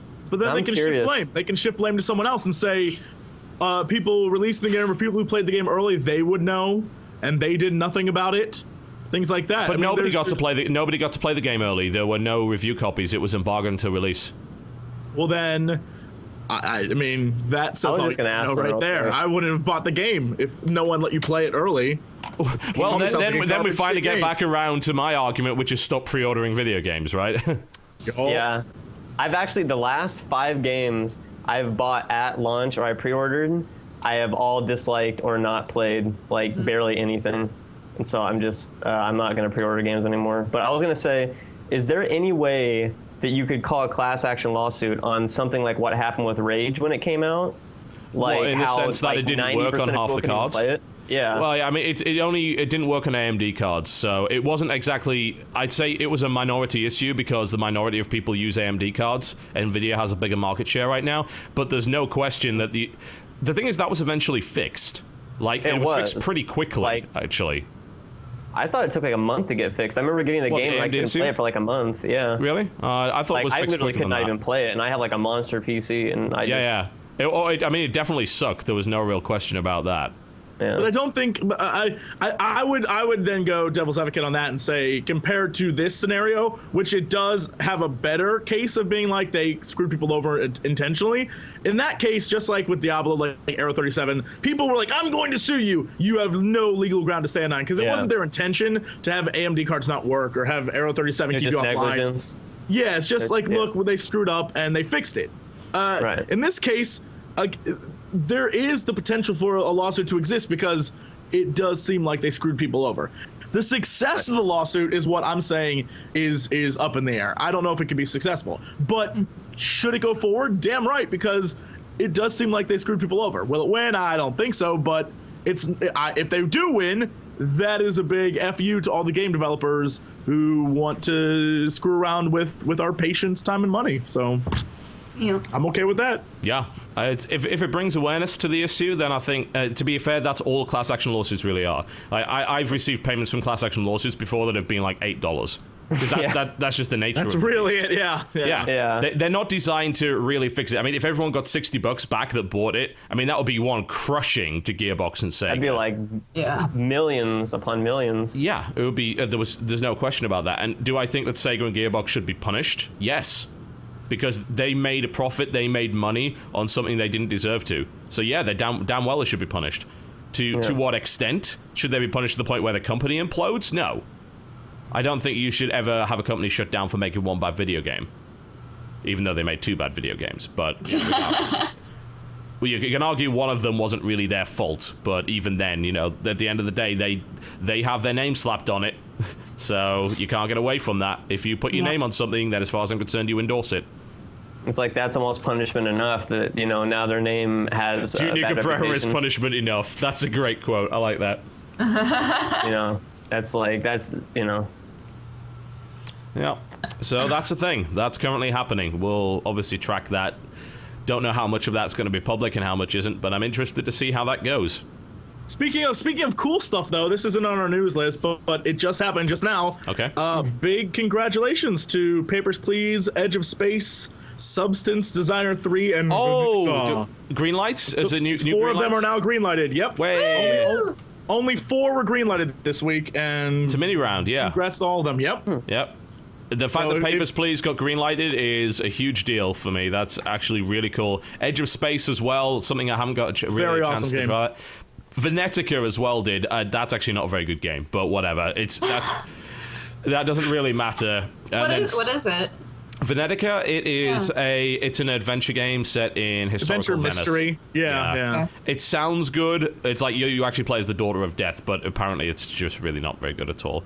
Edge of Unless Space- of course it's something else. Edge of Space played that at PAX East and had a blast. And Yeah. I'm telling you, CB, you have to look. You have to play it. It's Yeah, it looks cool. I know there's a space shark in it, so that to me got me interested. But Space Sharks. yeah, I think Papers, Please getting in is kind of the biggest deal. That actually proves very much so that a good swell of grassroots support will be able to catapult you onto Steam. Yep. And I think Papers, Please is actually a really important game, and I hope that it does well. Obviously, it's currently in beta, so there's a lot of content still to be made, but it's innovative, and it has good points to make. So, Did any of you play Anti-Chamber? oh, yes. yeah. Yeah, a little bit. Very much so. That was very, very good. And that was Yeah. It's a one of fun the best game. games I've played. If you want to play a long game time. that's sort of indie and silly that you're into, Papers, Please is the way to go. It is ridiculous in every possible way. You are a guy who stamps papers. That's it. That's your job. That's the game. It's freaking amazing. That's some of the most fun I've had in a game in a while. I'm not even lying when I say that. So, congrats to the 4 of them. That is wonderful. Woo! What is this? looking at My eyes have been drawn to a story. Huh. Dev cracks own game to track piracy. Oh, yes. Oh, God. This is Game Dev Tycoon. Yeah. Okay, so the current Game Dev Tycoon story that's going on right now is that they released a cracked version of their own game at the same time as they released their own game. They put it on Pirate Bay, and they then cracked usage statistics. Yep, they did. But however, they booby-trapped the game. They made it so that your developer will eventually go bankrupt from piracy, and there's nothing you can do about it. A few companies have been doing really amazing. inventive ways of that. Like when Batman Arkham Asylum, I think it was, came Yes. out, the piracy, You that couldn't kind of glide, stuff I right? find really interesting. They actually put a bunch in people are finding now, like stuff like you'll be in a fight and randomly your little circle will turn to like the bat hook or whatever, and you'll just bat hook into like complete darkness. And just like fall off into like darkness, or they put so many things in it to like derail them, and I've always found that stuff really interesting. Instead of just being like, no, it's like it trolls you, but you get the game, you're like, yeah, and then Well, you know. so the reason they put that stuff in there, like the Batman one is a good example of this, is they do multi-layered stuff to slow down effective piracy. They can't stop it, they know that. So what they do is they create problems with the game so that they know what the first like method of cracking is. Like they know, all right, first they're going to do this. And then it's like, oh, we cracked it. But then like 3 hours into the game, something bad happens. And that's actually because they cracked it. And then it's multi-layered nonsense, yeah? And eventually they'll figure it out. The problem with that approach is that it ends up causing bad stories about the game because people claim the game's buggy. So that actually can backfire on you, saying, oh, Batman Arkham Asylum's a buggy piece of shit. And even if it doesn't matter, if it's just pirates saying that, that word still gets around. And that can be damaging. But I'll play devil's advocate on this and say the other way around is it may garner interest in the game for people who weren't really interested in the first place, just to watch the video like, oh, this is a really crazy thing they put in. You know, and then it's kind of neat that they actually did that. It gets, with Game Dev Tycoon, that's definitely a case. Now, there's a lot of interesting stuff going on with this game because they tracked and said that there was about a 93% piracy rate on the first day. Jesus. Now, bear in mind, this game's not on Steam. I have a feeling that would have made a fairly significant difference. Yeah. Right. The fact that it is not on Steam is probably a huge deal. How much did this even cost? It's like an $8 game. What? Why would 94% of people even pirate this? It's like $8. Because they can. Laziness. Yeah, I mean, their attitude is, why should I pay for this? It's $8. Can't be that good. I guess so. But you know, at the same time though, like you said, you know, it gives them bad press with the glitches and stuff like that. I think that more developers should do this because, I mean, you know, there's really, in my opinion, no negatives to it. It's like, you know, they may say it's buggy, but anybody is going to look at like the YouTube comments for these videos and just see nothing but people saying, you're a pirate, obviously this isn't a bug. And well, I think it's the creativity. Your Arkham example was like things would switch and bad things would happen. But the game. That is game breaking. But creativity, like the guys who made Witcher 2, their if you cracked the game, their little like FU was all the various whores and women in the game. Every time you tried to bang them, they would be the old nasty women or guys. And so nerds on the internet flipped out and were like, what? And that's how you knew you had a cracked one. This one is you have a cracked version, and guess what? Your game gets stolen. Deal with it. Now you know what it's like. Your studio shuts down. And I think that in this case, it's one of those times where this could not have worked in any other game, right? This is the kind of thing. Yeah. It's a game about making games and your studio shuts down to piracy. What better way than to deliver your message than to do that? Mm-hmm. Right. I'd like to say, too, just a quick shout out to Earthbound. If any of you have played that, has one of the most legendary anti-piracy things of all time. The whole game is insanely difficult if you have pirated it, but then when you get to the very end boss, the game crashes and it wipes your save file. So all your hours of gameplay are gone. Yeah, like the problem with stuff like that just is that more often than not, that stuff ends up actually tripping up legit consumers as well. I know a lot of people in the past have been affected by stuff that was supposed to affect pirated copies, but didn't. Mm-hmm. And, you know, it's not necessarily a case that you can really rely on these guys getting it right. Yeah. That's really clever. I like that they did that. I'm really impressed. However, there is some controversy surrounding it. Now, I don't know. The thing is, I don't know if any of you have actually played this, so I doubt it will be much of a discussion. But there are people that believe that Game Dev Tycoon is actually a direct clone of Game Dev Story, which is it's a game by Kairosoft. It's a mobile game, right? Yeah, it is. It's a mobile game. And Kairosoft's made all sorts of things like Pocket Academy, like Dungeon Village, which is really cool. Game Dev Story. There's even a Game Dev Story 2, but it's not been translated yet because they are a Japanese company, I believe. And there are people that believe that you should not be talking about piracy when you supposedly ripped the game off. Now, in my opinion, and this is the opinion that anyone knows what they're talking about and can actually see beyond, it's the same game because they're both about developing games. And it's like Theme Park is the same game as Roller Coaster Tycoon, right? Right. It's like Doom is the same as Call of Duty.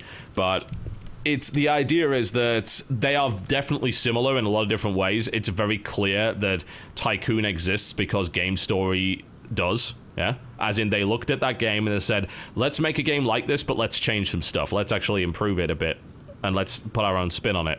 There are definitely a lot of similarities, but I have to ask you guys a question. Where do you draw the line between clone and inspired by? Where do you draw the line between a rip-off and an iteration? I guess it depends on the genre. I was just going to say it depends on the genre, and it also depends on how similar previous games in the series have been. Like, I don't think any of the Call of Duty games, you know, really warrant a sequel with how little has been changed between the games, but that's just me. I know some people are probably like, set my house on fire now, so. But that's the same IP. I mean, yeah, it's not like two separate companies. Oh, you're talking about between two separate companies, dude. Okay. Yeah, I thought you were talking about okay. You can't rip yourself off, basically. Yeah. Last week we had case, a game that was that Skyfall. Yeah. Browsers, yeah. Those games are like, you can tell one copied the other. It's very, very clear, with the intention of riding on the success or the hype of the first. Yes. And so you see that all the time with movies. If you go to those Redbox things every once in a while, or if you see rentals on Netflix or whatever, whenever big movies come out, and I'll never forget this because I thought it was hilarious. Craze.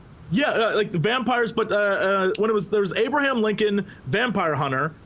In those red boxes, they had Abraham Lincoln like Werewolf Slayer and Abraham Lincoln like Vampire Killer, right? And it's basically B-rated, crappy, straight-to-video versions of what you could get in the theater, and it's just them jumping on the hype wagon to get some of that. Like, it's not a direct copy, but it's them sort of like, we want to be a part of this. And that's what that weird, murky world that we live in is, where if you aren't directly copying something, you can make something right next to it and very similar, and you're just fine. Yeah. And I think the thing here is that this game, Tycoon, it's inspired by a game that came out in 2010. But I would say there's been enough time that they're not trying to ride the wave of success of it, or they're not trying to directly copy it. They found a game that was for mobile devices and was like, you know what, we can make this and we can try to do it better. I think that was their goal, at least. I think that it also depends on the genre you're in, and like some genres of games are really accepting of this. Like, of course, there's the big thing between Dota and League of Legends, where like half the champions in both games are almost direct copies of each other, like design-wise, like Gyrocopter and Corki. What, Gyrocopter and Corki? To some degree, you're definitely right there. Although I've got to say that like they've differentiated quite a lot recently. The skills, recently they really have, and the skills between the characters are different. But the design, a lot of people have said a lot of the like characters are very similar in design, and sometimes it goes from Dota to League, and sometimes it goes from League to Dota and back and forth. So I don't know if they've really copied Han that much back or forth, but I mean, the thing is, Han was a clone of Dota initially. Like, they've made their own stuff now, but for the first year or so, Han was just Dota because Dota 2 wasn't out. They brought out a game which was like, we're going to make Heroes of New Earth, and it's going to be Dota, but we're going to take the same heroes, but we're going to rebrand them. And Smite is really notorious for this too. Some people have pointed out some of the characters' like skill sets and designs are very similar to. The problem with Smite, is the reason they've got to do that in Smite is that everything's a skill shot, which means that what you can do is quite limited. So and that's why I don't think they care too much in MOBA, because how many MOBA-esque games are there? There's quite a few now. Yeah. Well, now there are, It didn't used to be, though. You're definitely right. I mean, you want to talk about ripping off mechanics and things. You talk about the way that the Jedi Guardian, I think, works in relation to a World of Warcraft warrior, where his talents and his fucking skills were exactly the same. Yeah, But even then, do you call that a rip-off? Or do you just say, we know that people are familiar with this, so this is where we're borrowing this concept from? That's that murky world, man. It is a murky world. It's murky. Yeah. I don't think there's an easy answer to this, really. Because if you say, well, you can't borrow mechanics, then every good mechanic in the industry ceases to exist. What about, the way that games did cover systems? Kill Switch basically pioneered the current cover system. Gears of War popularized it, yeah? And as a direct result, you have cover-based third-person shooters. And as a result, you have Mass Effect and all sorts of things like that. You've got, in a lot of genres that were way back in the day, like fledgling genres and stuff like that, when fighting games were first started, and rhythm games and all that, you'd have a game that would come out that would be the first game in that genre, but then you'd have another one come out that would be very similar to it, but yet for whatever reason, it would blow up in popularity. End up being better. I can't really think of any games, modern-wise, that are direct rip-offs. A lot of them are inspired by each other. I would say there are a lot of direct rip-offs, but they're on mobile devices. Like on PC and console, no. Yeah, definitely not. Yeah, mobile is the last free I don't know what to call it. It's the last bastion of being able to get away with a ridiculous amount it's of the Wild ripping off West, stuff. right? It used to be like all Flash games. When a Flash game would start doing really well, there would be like a million other Flash games that were basically the exact same game, and now that's happening in the mobile market. Yeah, that's very, very true. I mean, hell, the thing is, there's entire genres that have sprung up as a result. Like, you look at Temple Run, and now Infinite Runner is a genre. You look at Farmville, now Cow Clicker is a genre, as much as I wish that it wasn't, but... I played Temple Run in the arcades. It's like... Oh, man. Freaking, yeah, there's a ticket game for it, and you have like a gigantic trackball. I played Monkey Ball in the arcades. I got Monkey Ball. Those are both at round 1, by the way. Amazing arcade. I've been to a few, like, Dave & Buster's around the place, and the number of arcades are now replacing with basically giant iPads. There's an Infinity Blade thing. There's a Fruit Ninja. Yeah, you just made a bigger iPad. Because it's easy transition. It's like, hey, here's just a big iPad we're gonna stick here, and now you can play a human-sized version. And people are like, well, $3 in it. I don't care. So there's no work needed. It's an easy transition with almost no work needed and a massive profit. So true that. Very true. But, I don't feel that iteration is bad. I think it's actually vital. Although one can say there are certain arguments right now that are claiming that the reason why we're supposedly in this slump, I wouldn't call it a crash yet, but I'd definitely call it a slump, is because of the lack of innovation, that consumers are just getting sick of it. The dominance of modern military shooters, the dominance of third-person cover-based gameplay, the way that everything's just kind of built on... I'd say the top 3 genres for console right now are what? Sports, where every game's the same, basically. First-person shooters, where every game's the same. And open world stuff. Open world sandbox type stuff is really There big. is a lot of sandboxy stuff. The thing is that it's lessened because they're very expensive to make. So... Yes, there are a lot of them that are certainly inspired by GTA. I mean, God's sake, the original Saints Row was inspired by Grand Theft Auto. Everyone knows stuff that. like Skyrim and so forth. It's like a wide, open, expansive space. Like there I don't know what many games like that though. Like Skyrim's so expensive to make, and like how many other games really let you do that? Not a huge number. But when those come out though, they're usually like gigantic blockbusters, like the GTA series and everything. And yeah, definitely. And that's the problem, isn't it? Those games sell really well. So if fighting games are starting to make a comeback because of all the streams and everything. They're massive money. Yes. I think fighting games and MOBA games are going to be the next 2 genres to slowly replace, I don't know, maybe sports and the open world stuff for FPS. I don't know. I think FPS is going to be around for a while. The problem with both fighting games and MOBA games is like the learning curve is really high to the point where it's very off-putting to a lot of people. So it may be that we get a slower adaptation rate, but even then, like Dota-style games are ridiculously popular on PC. They're trying to make inroads on console. Guardians of Middle-earth is out, and then of course Awesome Noughts. Guardians of Middle-earth is not good. Oh, I could go on for like a whole podcast about how bad that game is. I haven't had a chance to actually try it. It didn't seem like it would be that good though. So bad. Oh man, I'll stick to PC. That's where the genre works. Yeah, I honestly really short ran on that thing. I don't know how FPS games became popular on console because like the mouse and the keyboard is so much stronger for accuracy, for speed, for whatever else, and yet now they're more popular in console. I don't get that. Halo basically blew it up. It basically this is my whole thing with FPS games is like I loved playing FPS games. I loved Unreal Tournament, Tribes 1, everything. I loved playing those games, but then Halo came out and it almost turned FPS into more of a casual genre that you play with your friends and have fun with instead of like hardcore, insane difficulty type stuff. And Tribes Ascend is bringing that back a little bit, but wow. Tribes Ascend is also, a free-to-play game for the PC. And the difference is you can't make a hard FPS on a console because the controls aren't accurate enough. You've got to put auto-aim in there. You've got to put regenning health in there because you don't have that precision of movement. You can't move fast because you can't aim fast on a console. So that in itself makes the console FPS experience the way that it is. It's a deliberate or just forced limitation. I love Tribes Ascend, though. That is such a good game. All right. Shall we do a few release dates? That sounds like a good idea. Let's look at release dates. Okay. So, out today. This is good news. This is an interesting release date for this. Soul Sacrifice is out for PlayStation Vita. That is out now in the... Whoa, that was the wrong button to press. Let's fix that for a second.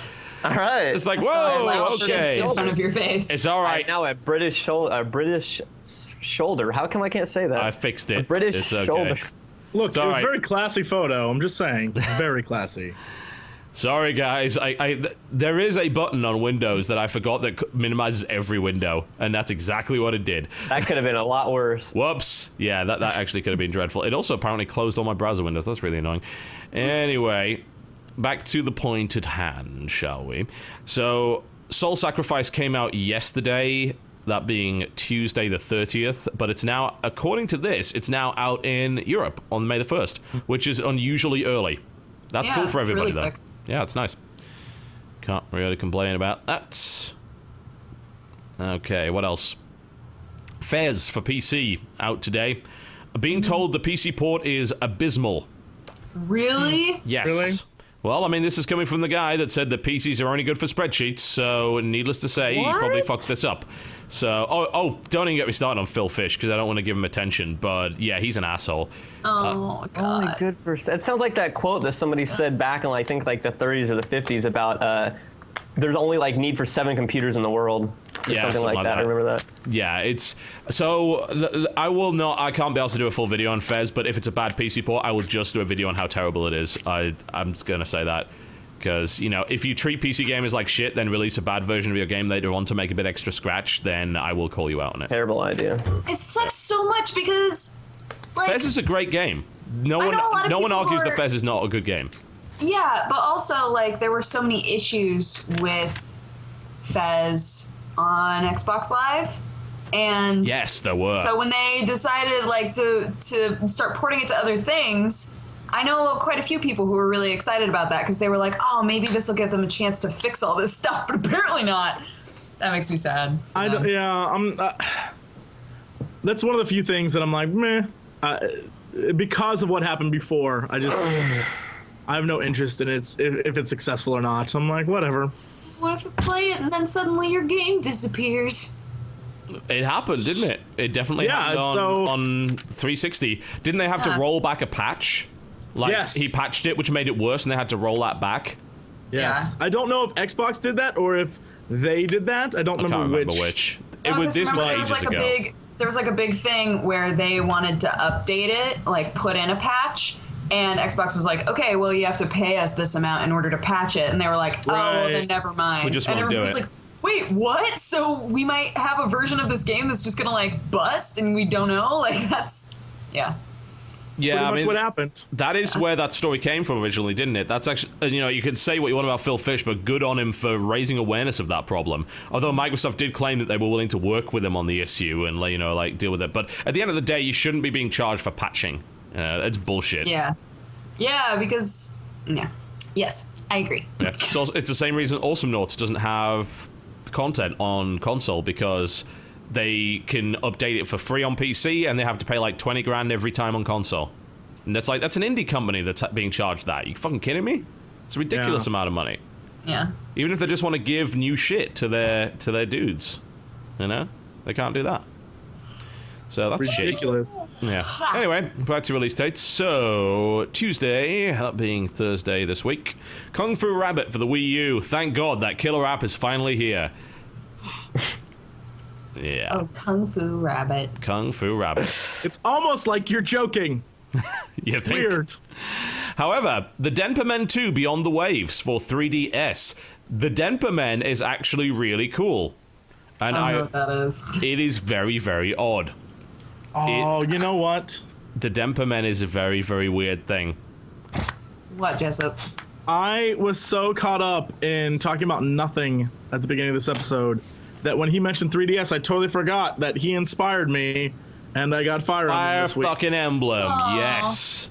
It's Great so game. good. Yeah. It's so Yeah, good. yeah. I may have been neglecting things. I decided to play on all the various like hard difficulty settings. So like if people die, they're gone for good, and there's no takesies backsies, and it's just like, why did Do I you do ever this? play Tactics or Disgaea? Yes. Yeah, both yeah. of those things. This Okay. is Yeah, so Fire, I'm Fire gonna make Emblem sure- Awakening is one of the best tactics games I've played in the past 10 years. It's wonderful. fucking great. I'll have to look at that then.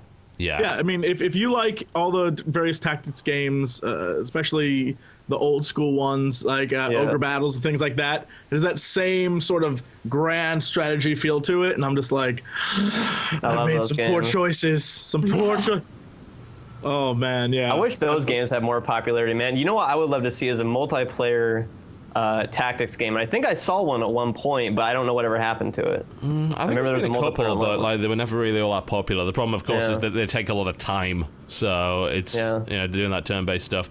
But yeah, the Demper Men, it is very, very strange. What is the Demper Men? I still don't know what that is. Should we just look it up? I'm showing it on the stream right now. It's probably not explaining a damn thing. But I'm pretty sure Denpa is Japanese for either electronics or electricity, one of those two. Yeah, that sounds about right. You can find the Demper Men in the real world using like the 3DS camera, but it's kind of like a Pokemon-ish kind of game where you have your Demper Men and you can. This looks hilarious. It's actually really hard to explain. The second Demper Men game is coming out though, and it is actually a 3DSware game. It doesn't cost very much. I think it's less than $10. So it is a very strange thing indeed. I'll try and skip forward to where they're actually showing some gameplay because they showed the whole how to catch them and customize them. Yep. But yeah, this is the Demper Men. It's a dungeon crawling RPG. So it's like Pikmin-esque mixed with maybe Pokemon Mystery Dungeon. And you use your army of Demper Men. Shut up! Look at the Demper Men! They're so cute. Oh my god. I'll never get used to the fact that like on this little portable console, there's more power in this than like the top-end PCs just about 10 or 15 years ago. True that. That's ridiculous. 3DS is a pretty beastie machine, although the Vita kind of craps all over it in that regard. But hey, Demper Men. Demper Men 2 is going to be out tomorrow. I would strongly recommend that you have a look at it. I think a lot of people will overlook Demper Men, and they shouldn't, because it's actually really cool. Alright, what else is coming out? On May the 7th, Sacrilegium on Xbox, PC, and PlayStation 3. I have not heard a thing about that game. I think that's just coming out in Europe, so Lord knows what that is. What? Let's find out. Sacrilegium by Topware. How do you even spell that? It says Wii U? With great difficulty.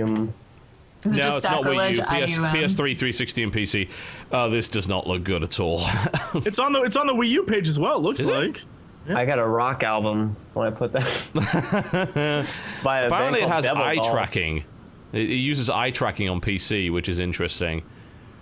I don't know. It's one of those weird games by Topware. It takes place in modern-day Romania, apparently. As far as I can tell, it seems like it's a third-person action game. It's developed by Reality Pump. Oh, dear. It's got vampires. Dear. Uh-oh. So, Reality Pump, for those who don't know, developed Two Worlds. Oh, dear. Yeah, Two Worlds was not good. We will see. Reality Pump also made the Earth 21 X series, which was pretty good. And published by Topware. Yes, they are not known for publishing an amazing amount of great video games, but... Well, it's got vampires, so it'll sell millions. Obviously. Wait, what? Are we looking at the same game? Because this one's set in San Francisco. No! It's... What the hell? How did you miss... Sacrilegium about... No, he's reading it. Jesse's right. It does say it's set in San Francisco. What? Yeah, Alex... It says on Wikipedia that it's set in modern-day Romania. This one says, Sacrilegium is a rich and nuanced plot that follows a young woman named Alex across the world from the misty shores of San Francisco to the fearsome and foreboding corners of the old continent. There, Romania. All right, that's why then. Okay. Yeah, so you gotta it's look in down both. to the plot point. That's where it's at. All right. I was like, are we even... I almost thought there were two games named the exact same thing, and I was like, that would have been amazing. Yeah, about a third-person action game. It has quick-time events similar to Heavy Rain. Oh no. Oh my god, I am in. Jason! I am in for $1. Jason! No. And vampires. You have Heavy Rain. You have vampires, a chopper chase, and a police motorbike. Where the ball? I'm sold. Sold. Oh, and stereoscopic 3D is also supported. Because everybody wants that. Like, everyone's pretty much forgotten the 3D even existed. Yeah. I'm going to have to try this one out. I don't have great hopes for it, I've got to say, but we will see. 3D on televisions is like the FMV for our generation. That's what it is. It's like the FMV Sega CD. I don't see it on Steam. Is it not going to be on it? I don't think so. But it should be, though, because Reality Pump and Topware both publish on Steam, so it would be weird if it wasn't, but yeah. The thing is, it looks like it's only coming out in Europe so far, so there is no US release date for this yet. Which is really weird. Anyway. I need this. May the 8th, None Attack for PlayStation Vita in the EU. That's already out in the US. Thank God that's out. And May the 9th in the US, Mario and Donkey Kong Minis on the Move, which will probably be pretty good. That's actually coming out Sunday because it's a Nintendo game. Never heard of that either. Neither have I. Never even heard of that. Oh, the Mario and Donkey Kong stuff is actually really good. It's like a modern version of Lemmings, really. It's pretty cool. I think Upcoming Nintendo puzzle game for the 3DS. Yeah, it's probably going to be pretty cool. Like literally every third-party company in gaming should just get wiped out. Like they could just get wiped off the map, and Nintendo would still be fine. They could just release Mario, Metroid, Pokemon, and Zelda for the end of time. They'd be fine. I disagree entirely. Especially considering the Wii U sales so far, that didn't work out so well for them. Considering that, but I'm just saying though, it's like, you know, how like any other company that released this many games based off of one IP they would be dead in the water. Like, I mean, Probably. Look at Sonic. You know, I'm a huge Sonic fan. Well, but, if they kept making good Sonic games, they would have been okay. But that's true. But how many games can you make on the same IP and have it not suck? Apparently, according to Nintendo, quite a fucking lot. Well, yeah, that's what I'm saying. It's that they've found that niche that they've been able to do that. But almost everybody else, you know, you do more than 3 or 4 games in a series, and people just are sick of it. They just, you know. True that. May the 14th, Dust 514 for PlayStation 3, which Forgot that game existed. Yeah, I would be interested in it if it was on PC, but it's not. So, don't want to play an MMO FPS on a console. Metro Last Light, PC, Xbox, and PS3. That crept up on us, good lord. Yeah, I was just gonna say, oh, that's... Yeah, that's coming out in 2 weeks. 2 weeks. I'm looking forward to that one. Should be alright. Although what I'm not looking forward to is the fact that the Ranger difficulty mode, which is the most immersive, is fucking pre-order only. That's dumb. Yeah, it's DLC, so it's like $5 on launch. It's pretty bad. I hate the fact that that's the case. I really don't agree with that, like that kind of stuff where they do the whole pre-order only thing. It's bollocks. It's like, you know. If you want to do skins, fine. But an entire difficulty mode, which is basically the best way to play the game, kind of dickish. Yeah. The only reason I think they get away with it is because they also did it with the last game, although I don't think it was right with that either. They released Ranger difficulty later down the line. They actually released it for free on PC, but they charged Xbox users $5 for it. So, Anomaly 2, coming out PC on May the 15th. That is a good game. I'm looking forward to that one. That is tower offense and tower defense, but with multiplayer this time around. The original Anomaly was pretty cool. Anomaly 2 is also pretty cool. I've played quite a bit of it, so I'm looking forward to that one. Yeah, so that's pretty much the next couple of weeks in terms of releases. I already put the tweet out. I want that game. Which one? Sacrilegium. Sacrilegium? Get your way over to the States. I want that badly. It's not going to be very good, you realize You have this. to have cameos from the Twilight characters in it. It'll be great. It's what you make it. Gaming's what you make it. Unless the game is awful. In it too. I was going to say, if I go out and buy your player skill, it must be awful at every turn, right? I make it wonderful in my brain. That's the international symbol for brains. Is it? That's yeah.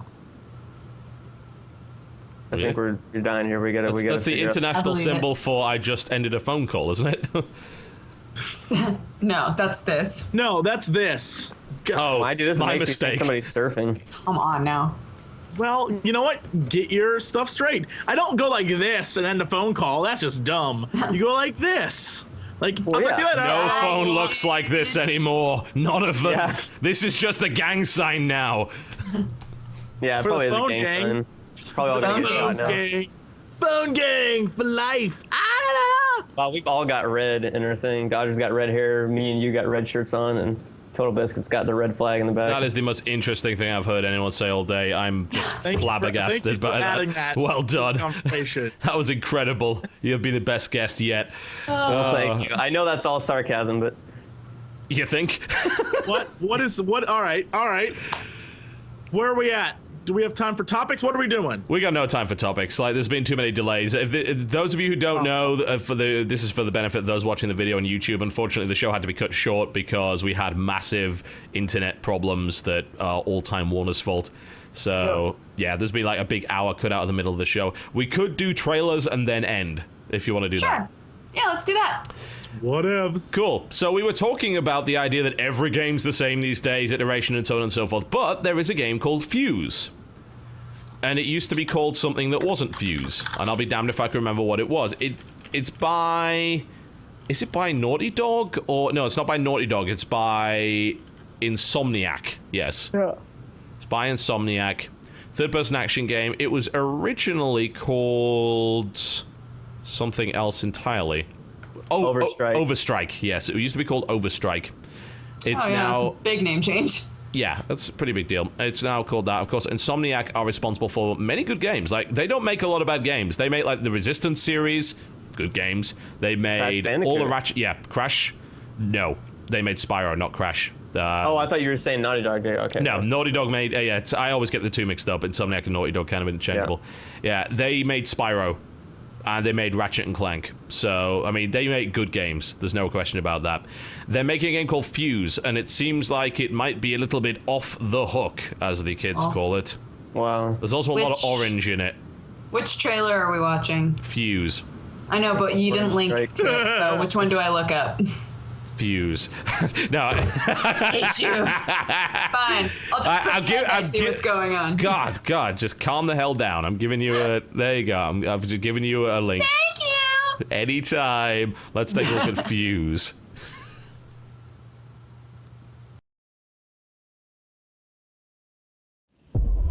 What we're about to do will remake the world.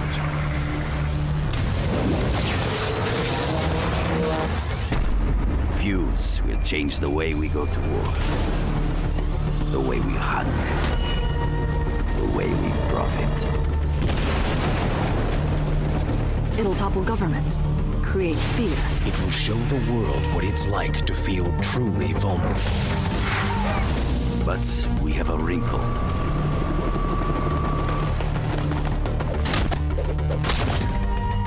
They know our methods. For one of them, it's personal. They're not interested in bargaining. They're not interested in bringing us in. These people don't do that. Then let them come. Everyone back! Down there! Let's move!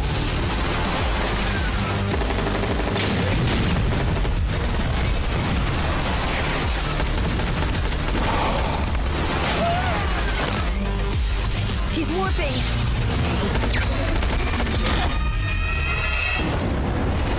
Get to the door!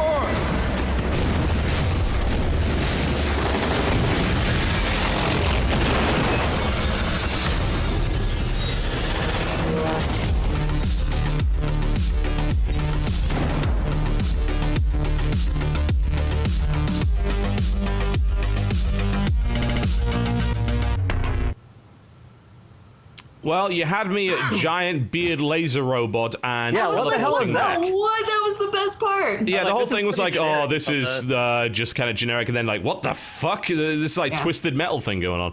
Have you guys seen the other trailer that exists? That is the one where it shows you all the different weapon abilities that are, I guess, the fusing. I don't know what the hell the game's about, but Fusioning? The fusioning. The fusioning. where it's like- Reckoning. It shows the cells and how like the different weapons or bullets or whatever the hell you're using. Would you mind linking me can to that? I can actually show it.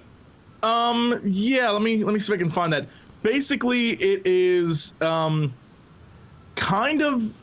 It says in the Wikipedia article, a few of them, that you've got an energy shield, a bubble gun, a cloak device, a mass bubble gun, and an electric crossbow. I don't know. I hope this doesn't go the way of like Bulletstorm, where like Bulletstorm was like touted to be like really like unique and so fun to do everything, and then you spent the whole game just like kicking people and then shooting them in the face. That was your fault though. Like you could do all sorts of shit in that game. Well, you could, but there's no real reason to do it. Like Well, it there gets is. old You get really quick. shitloads of points. But it doesn't actually change the gameplay any. That's what I'm saying. Like it doesn't. Well, it kind of does, because it takes the focus away from just efficiently killing people to killing people in the stupidest ways imaginable. Well, I should say there's only a certain number of ways you can do it. There's only like 20 or 30 different ways you could do it. I think there's not like more than hundreds and that. hundreds. But no, there's definitely not hundreds and hundreds. I'll definitely admit that. I mean, I thought Bulletstorm was fucking fantastic, and I'd love to see another one, but there probably won't be one, so it's a shame. Hey, did you guys notice that I'm one of the main characters in this game? It did look a little like you, I've got to say. I'm looking, I was like, did that girl have really similar hair to me, or am I just tripping? And I'm looking at pictures and I'm like, we have like the same hairstyle. I'm so excited. I'm gonna play myself in this game. It's gonna be great. Oh my god, why I can't find this anywhere. Neither can I. And I just watched it like 2 days ago. It's infuriating. Basically what some of the abilities are, where one is you shoot guys and they explode into spikes. Okay. That's how they die. One guy becomes like a walking bomb, so when you shoot him, he's like, ugh, and anyone around him explodes when he explodes. You can have giant shields. I don't... I'm reading the Wikipedia article here, and it says that a lot of the weapons are based off of ones in Ratchet and Clank and Resistance. Yeah, I'm showing you. This is the announcement trailer from 7 months ago. It does show some of that stuff. Yeah, not all of it certainly, but it definitely does show some really weird stuff, like the ability to create that big shield, and that's big enough to fit your entire team behind. And the cool thing is, this is the one I saw. This is the one that I saw. Yeah, I can see that. Apparently, there's a gun that you can shoot. Well, you absorb the enemy's bullets, and then you can shoot them back at the enemy in a big ol' clump. So yeah, that's something else I was reading. Antimatter warp rifle. Oh wow, that creates it sucks people into a quantum singularity. Yeah, I'm all over that. I have never heard anybody refer to a black hole as a quantum singularity first instead of referring it to a black hole first. Oh please, I watched Star Trek for like thousands of years. I love Star Trek too. I'm not saying it's a bad thing. I'm just saying I've never seen anybody refer to it. Quantum fucking singularity. Can you name me that Star Trek pop quiz hotshot? Can you name me the class of warship that used a quantum singularity as a power source? Well, didn't a lot of them? Wasn't that like the main basics behind warp drive? Nope. Well, then I cannot tell you that then. I'm not saying I'm a massive Trekkie. I'm just saying I've watched all the series, but I can't cite that stuff off the top of my head. If it matters for my credentials at all, I have a friend that is married to Riker's cousin. So there's my only real credentials there. Then you will be disowned by that friend for not knowing that the Deredix class Romulan Warbird B-type is in fact powered by a quantum singularity. But they all hate Star Trek, and that's why I don't get them. Like, man, if I was Riker's cousin, I don't even know what. I'd be asking to get on that stuff. I'm just going to ban Doozer Pinden right now from the channel for saying Vulcan Warbird. I know he's trolling, but I don't give a shit. I'm going to ban him anyway. It's not a Vulcan. Come on, you've got to just say Star Destroyer. That's the right answer. That's how you really piss people off. Anyway. Yeah, so quantum singularity, forced quantum singularity. Anyway, let's have a look at the next trailer. So Resident Evil's been pretty terrible for a while, right? I think we can pretty much accept that. Yes. So what would you say if I said there is a new game coming out that's already out on the 3DS, but it's coming to home consoles that is more like the ones that didn't suck? I'd say you're a liar. You're a liar. Yeah. Then let me show you Revelations. Go crazy. Rated M, so mature.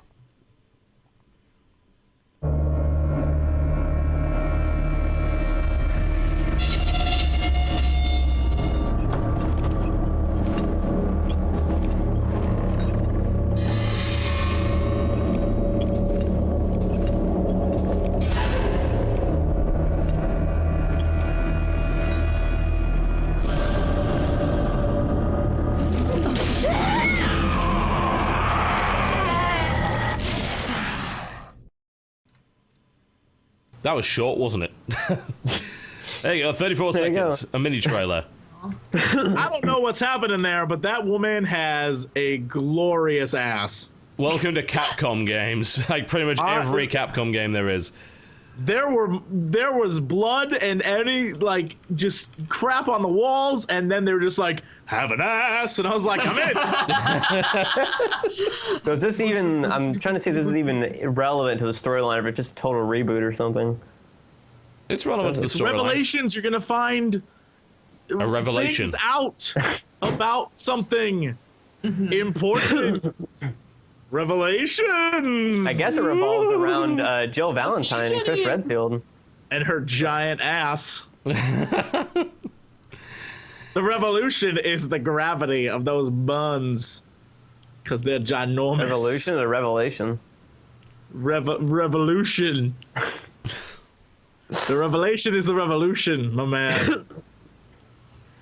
Well, let's just say Capcom has never really been a company that's been particularly respectful about their female protagonists, so it's not really worked out so well for them in that regard. They know their audience. They know. Worked out well for Team Ninja. It did. That is true.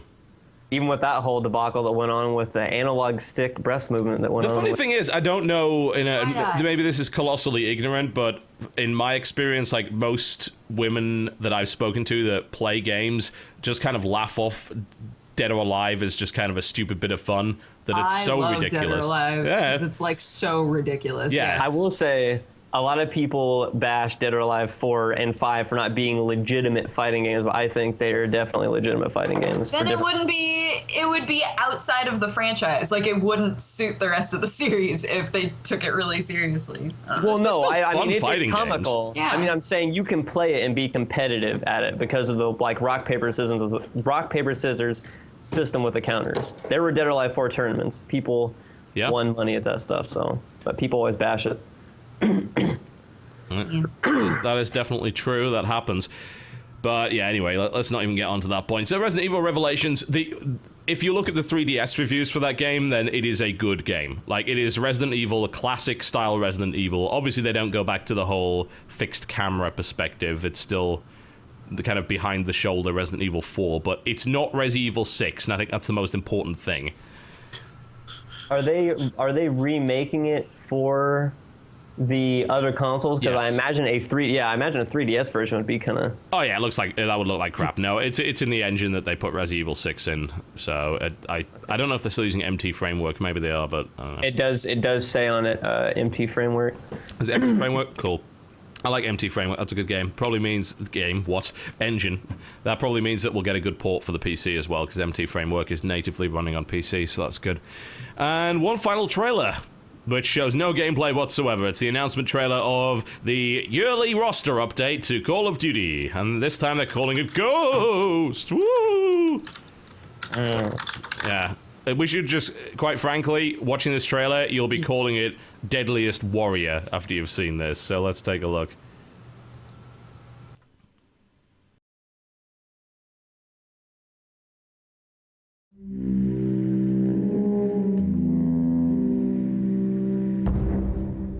There are those who wear masks to hide.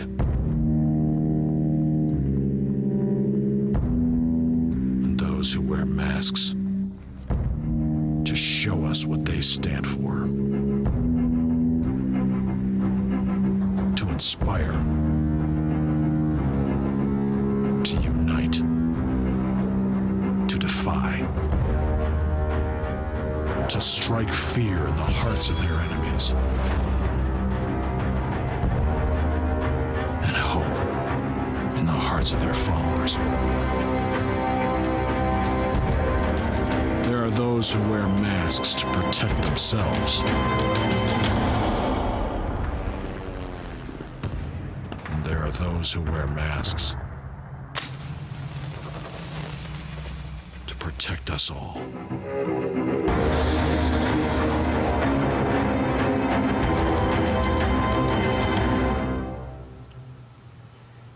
Well, my conclusion after that is that Call of Duty takes itself way too fucking seriously whenever Infinity Ward's the one making it. And I think that's the big problem. Like, Treyarch doesn't take it seriously at all, but that is like, come on, really? I had such a hard time keeping myself from laughing on that.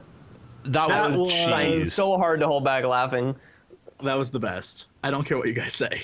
That guy who was like, he's like, sometimes to invoke fear. And the one guy with like the big white face, and I was like, yeah, the guy with the fingernail, white fingernail things. What tribe is that? I know. I was like, who exactly wears that? I'll bet. Half the stuff in it, who wears that? No one. No one in history has Like, ever worn that. I don't understand what the purpose of that trailer was. Like, are you going to be fighting these people in the game? Is that what you're doing? I don't think you're going to be gunning down Roman legionnaires, no. I mean, I although that would be the best Call of Duty experience. History, but that was just bad. Traveling back through time. That's why they have to protect us from I would honestly be more interested. I'd buy that. I would buy it. If they I'd buy all of that. do a traveling back through time Call of Duty where you have to like save your ancestors or something like that in each era of like human history, that would at least be something different that they would do, and I would buy that. That's excellent Call of Duty. Then the guy with the white fingers makes sense. Yeah. Yeah. Oh, he's one of the bosses.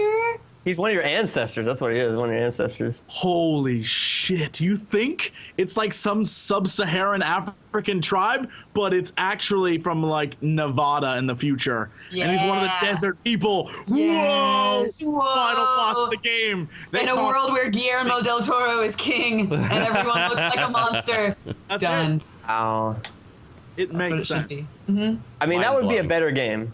Honestly. It was maybe the most perfect trailer I've ever seen. Yeah, look, I feel like that's what we're in store for. You think it's going to be one thing, and it's going to be something entirely different. I feel like that should be a class action lawsuit right there. Putting out, hey, I want a game with all these people in it. Are any of these guys in the game? No. They're not in it. Class action lawsuit. I pre-ordered to fight a crazy dude with a white mask and gigantic white fingernails and Roman gladiators. What? Those are the characters you use in the game. So you can be like a Saracen and run around just slicing guys with a sword. That's hard mode. That's hard mode. You play as the Roman gladiator. If you want to try and take on everybody else with machine guns, that's the guy you play, and that's the hard mode. You get special achievement for that. But you throw spears really well, and you have like a 15 pack. I don't know what that is, but you have it. All the way up. You can transport it around the arena like Pantheon. Like right here in your neck. 15 bitches. Bro, do you even lift? Whatever happened to Deadliest Warrior? Did that just die? Yes. I kind of hope so. They should have a collaboration. Now, the big thing is collaborations nowadays. So they should just have a Deadliest Warrior X Call of Duty. There you go. That would be the game. How would this warrior go up against a guy with a machine gun? Yeah. He every wouldn't. episode. Yeah. That's every So the conclusion is, well, that wouldn't have worked. Next one. Oh, God. Will the mighty Spartan shield hold up still sell against... millions. No, it wouldn't. No, not a chance. No. But what about the Greek phalanx? Nope. A 15 pack. I'm just trying to imagine the logistics of how that would work. You would have you'd have the ab muscles up to your neck. You'd have a bulky neck. You'd have like ab muscles through your neck. Well, you'd kind of look like a turtle, right? It would look kind of like the speckled bottom of a turtle shell. You look like the Michelin Man. You don't need a 15 pack. You just need a turtle shell. Put those on. They did that in Dragon Ball. Come at me, bro. What? You got a turtle shell on. What is deadly? Master Roshi shit up in here. A man with a machine gun or a man in a turtle shell? No. Considering Dragon Ball Z, the guy in the turtle shell would probably win. You would. Well, this is real. I mean, come on. Well, in reality, who is going to fight a guy? Who is going to wear a turtle shell in reality? Spartans went into battle with not a whole lot, so I feel like I don't think they carved up like a gigantic turtle near the seashore and like made that into like a armor. I'm not saying the Spartans would wear it. I'm saying that if people go into battle naked, then somebody would probably think to wear a turtle shell. They're really going for realism. At some point, someone's worn a turtle shell into battle. It's happened. In history, it has happened. So that's nobody feasible. had a Polaroid camera or something to chisel on. And nowhere in real life has a guy named Goku Super Saiyan his way to a turtle shell. That's not happening. Soaked up the energy of the earth. Now would be a good time to wrap the show up, I think. That sounds like a really good idea right now. I just don't want to be here now. It's enough. All right. What's doing this week? What's happening? What's going on? Dodger, what are you doing? I've got news Monday, Wednesdays, and Fridays on Press Heart to Continue. And also on youtube.com/dexterity bonus, I do like a daily vlog where I drink coffee and talk about my dir. Love that accent. You're welcome, internet. It's pretty terrible. Jesse's just like, I don't care. No. As you're right, what are you doing? What's going on your channel? Well, I'm gonna plug this, so there you go. I do a really wide variety of stuff. I do documentaries where I went to Japan. I do gaming videos. I do vlogs, friggin' music videos, everything else in the book. Can I show my links? Yeah, of course. Because it's not really the easiest thing to pronounce. Yeah. I love Jesse's expression. But this is the 3 links I think you can see right there. They're they're reversed. Oh no, they're not reversed. Okay, perfect. No, they're fine. Yeah, it's my YouTube on top. I run a webcomic that I update pretty frequently with an amazing artist right there in the middle, the Era of Errors, and that's my Twitch. So that's the main 3 sites I'm on. It's Twitch, YouTube. I stream 3 or 4 days a week. I'm actually going to stream as soon as this is over. I hope you're not on Time Warner Cable, because you're not going to be doing that. I am on Time Warner Cable, but amazingly I don't have much trouble with them. Jeez, but yeah, I live to wherever you are. I put up videos like 20 times a week. I put up like 20 videos a week. Huge variety of stuff, like all eras of gaming, all genres of gaming. So, Yep. I'm actually going to stream a game I'm working on when I start streaming here. Wait, did somebody say in the chat the stream's down? No, it doesn't matter. Oh no, they're just We're trolling. wrapping up, so. No, it's fine. No, you just crashed the site. Like, yeah. Which it was not a good idea to link that. Yeah, it's broken now, so I suggest you go fix your website. This happens. Yeah. TGS podcast can crash pretty much any website. Jesse, what's up this week? What's going on? Wait a second. I will not be releasing 20 videos this week or any other week. Wow. And if you want to, if you want to see a bunch of videos that are awesome, I would totally come and watch my channel, because you know it's the best. Better than all the rest. It's never going to let you down. Unless you go to Chinatown, in which case I do not deal with them. Me and you need to have a freestyle rap battle sometime, Jesse. I would win. No. I have to link you after this. I am very good at freestyling. I am better. So what will happen is that you will go there and you will enjoy yourself. Right now, if you go, you will not only see my Game of Thrones video I made, which is awesome, but then you'll be inundated with Blood Dragon for the next 2 days. That's literally all I'm gonna play. You're just gonna play it forever. And I am gonna make you watch it, and I'm gonna be a hard 80s badass. I'm gonna be Colt 15 pack, Mark IV Jaeger bomb. And I'm gonna kill mutant babies and have sex with Robo Sharks, and it'll be awesome. Right. So you want to watch that? Manborg. Dead silence. That's it. That's it. He's giving me time to talk. I'm okay with that. The time for talking has passed. It's over now. The time for action is now. The time for naked gladiators fighting machine guns. Indeed. What's going on my channel this week? Actually, not a huge amount, just stuff in general. I've got a Don't Starve video that's coming out because I felt it was probably about time to update my Don't Starve coverage, because the last time I did that, it was really different to what it is now. So I'm playing a lot of that and trying to get the grips with it and repeatedly dying, and it's horrible, but we'll see how that goes. I might do a little video on Fez. If the PC port's that bad, I'll probably just make a PSA about it. I had no intention of covering Fez because it's a game that's been out for like over a year, and it's also a puzzle platformer, and a lot of what makes Fez is the mythos surrounding it, and I have no interest in any of that, so I'd probably be a very bad person to do a video on it. But again, if it's a bad PC port, I will certainly warn you of it. I will take that $10 hit for you. That's how it will be. I don't know if it's $10 or $20, actually. Anyway, the other videos, other things. I don't even know. Like, it's been so busy. Like, the only thing I really want to plug, actually, is I start my big tournament on Sunday the 5th of May, on twitch.tv/TotalBiscuit. That will be, and I can announce this right now, the inaugural broadcast will be myself and Husky casting. So we will be doing that. And what tournament is it? That is Shoutcraft America, 16-man, $10,000 StarCraft 2 tournament. Oh.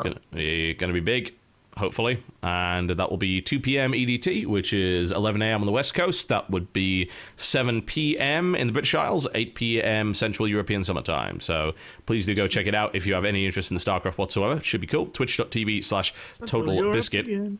And it'll just be regular stuff otherwise.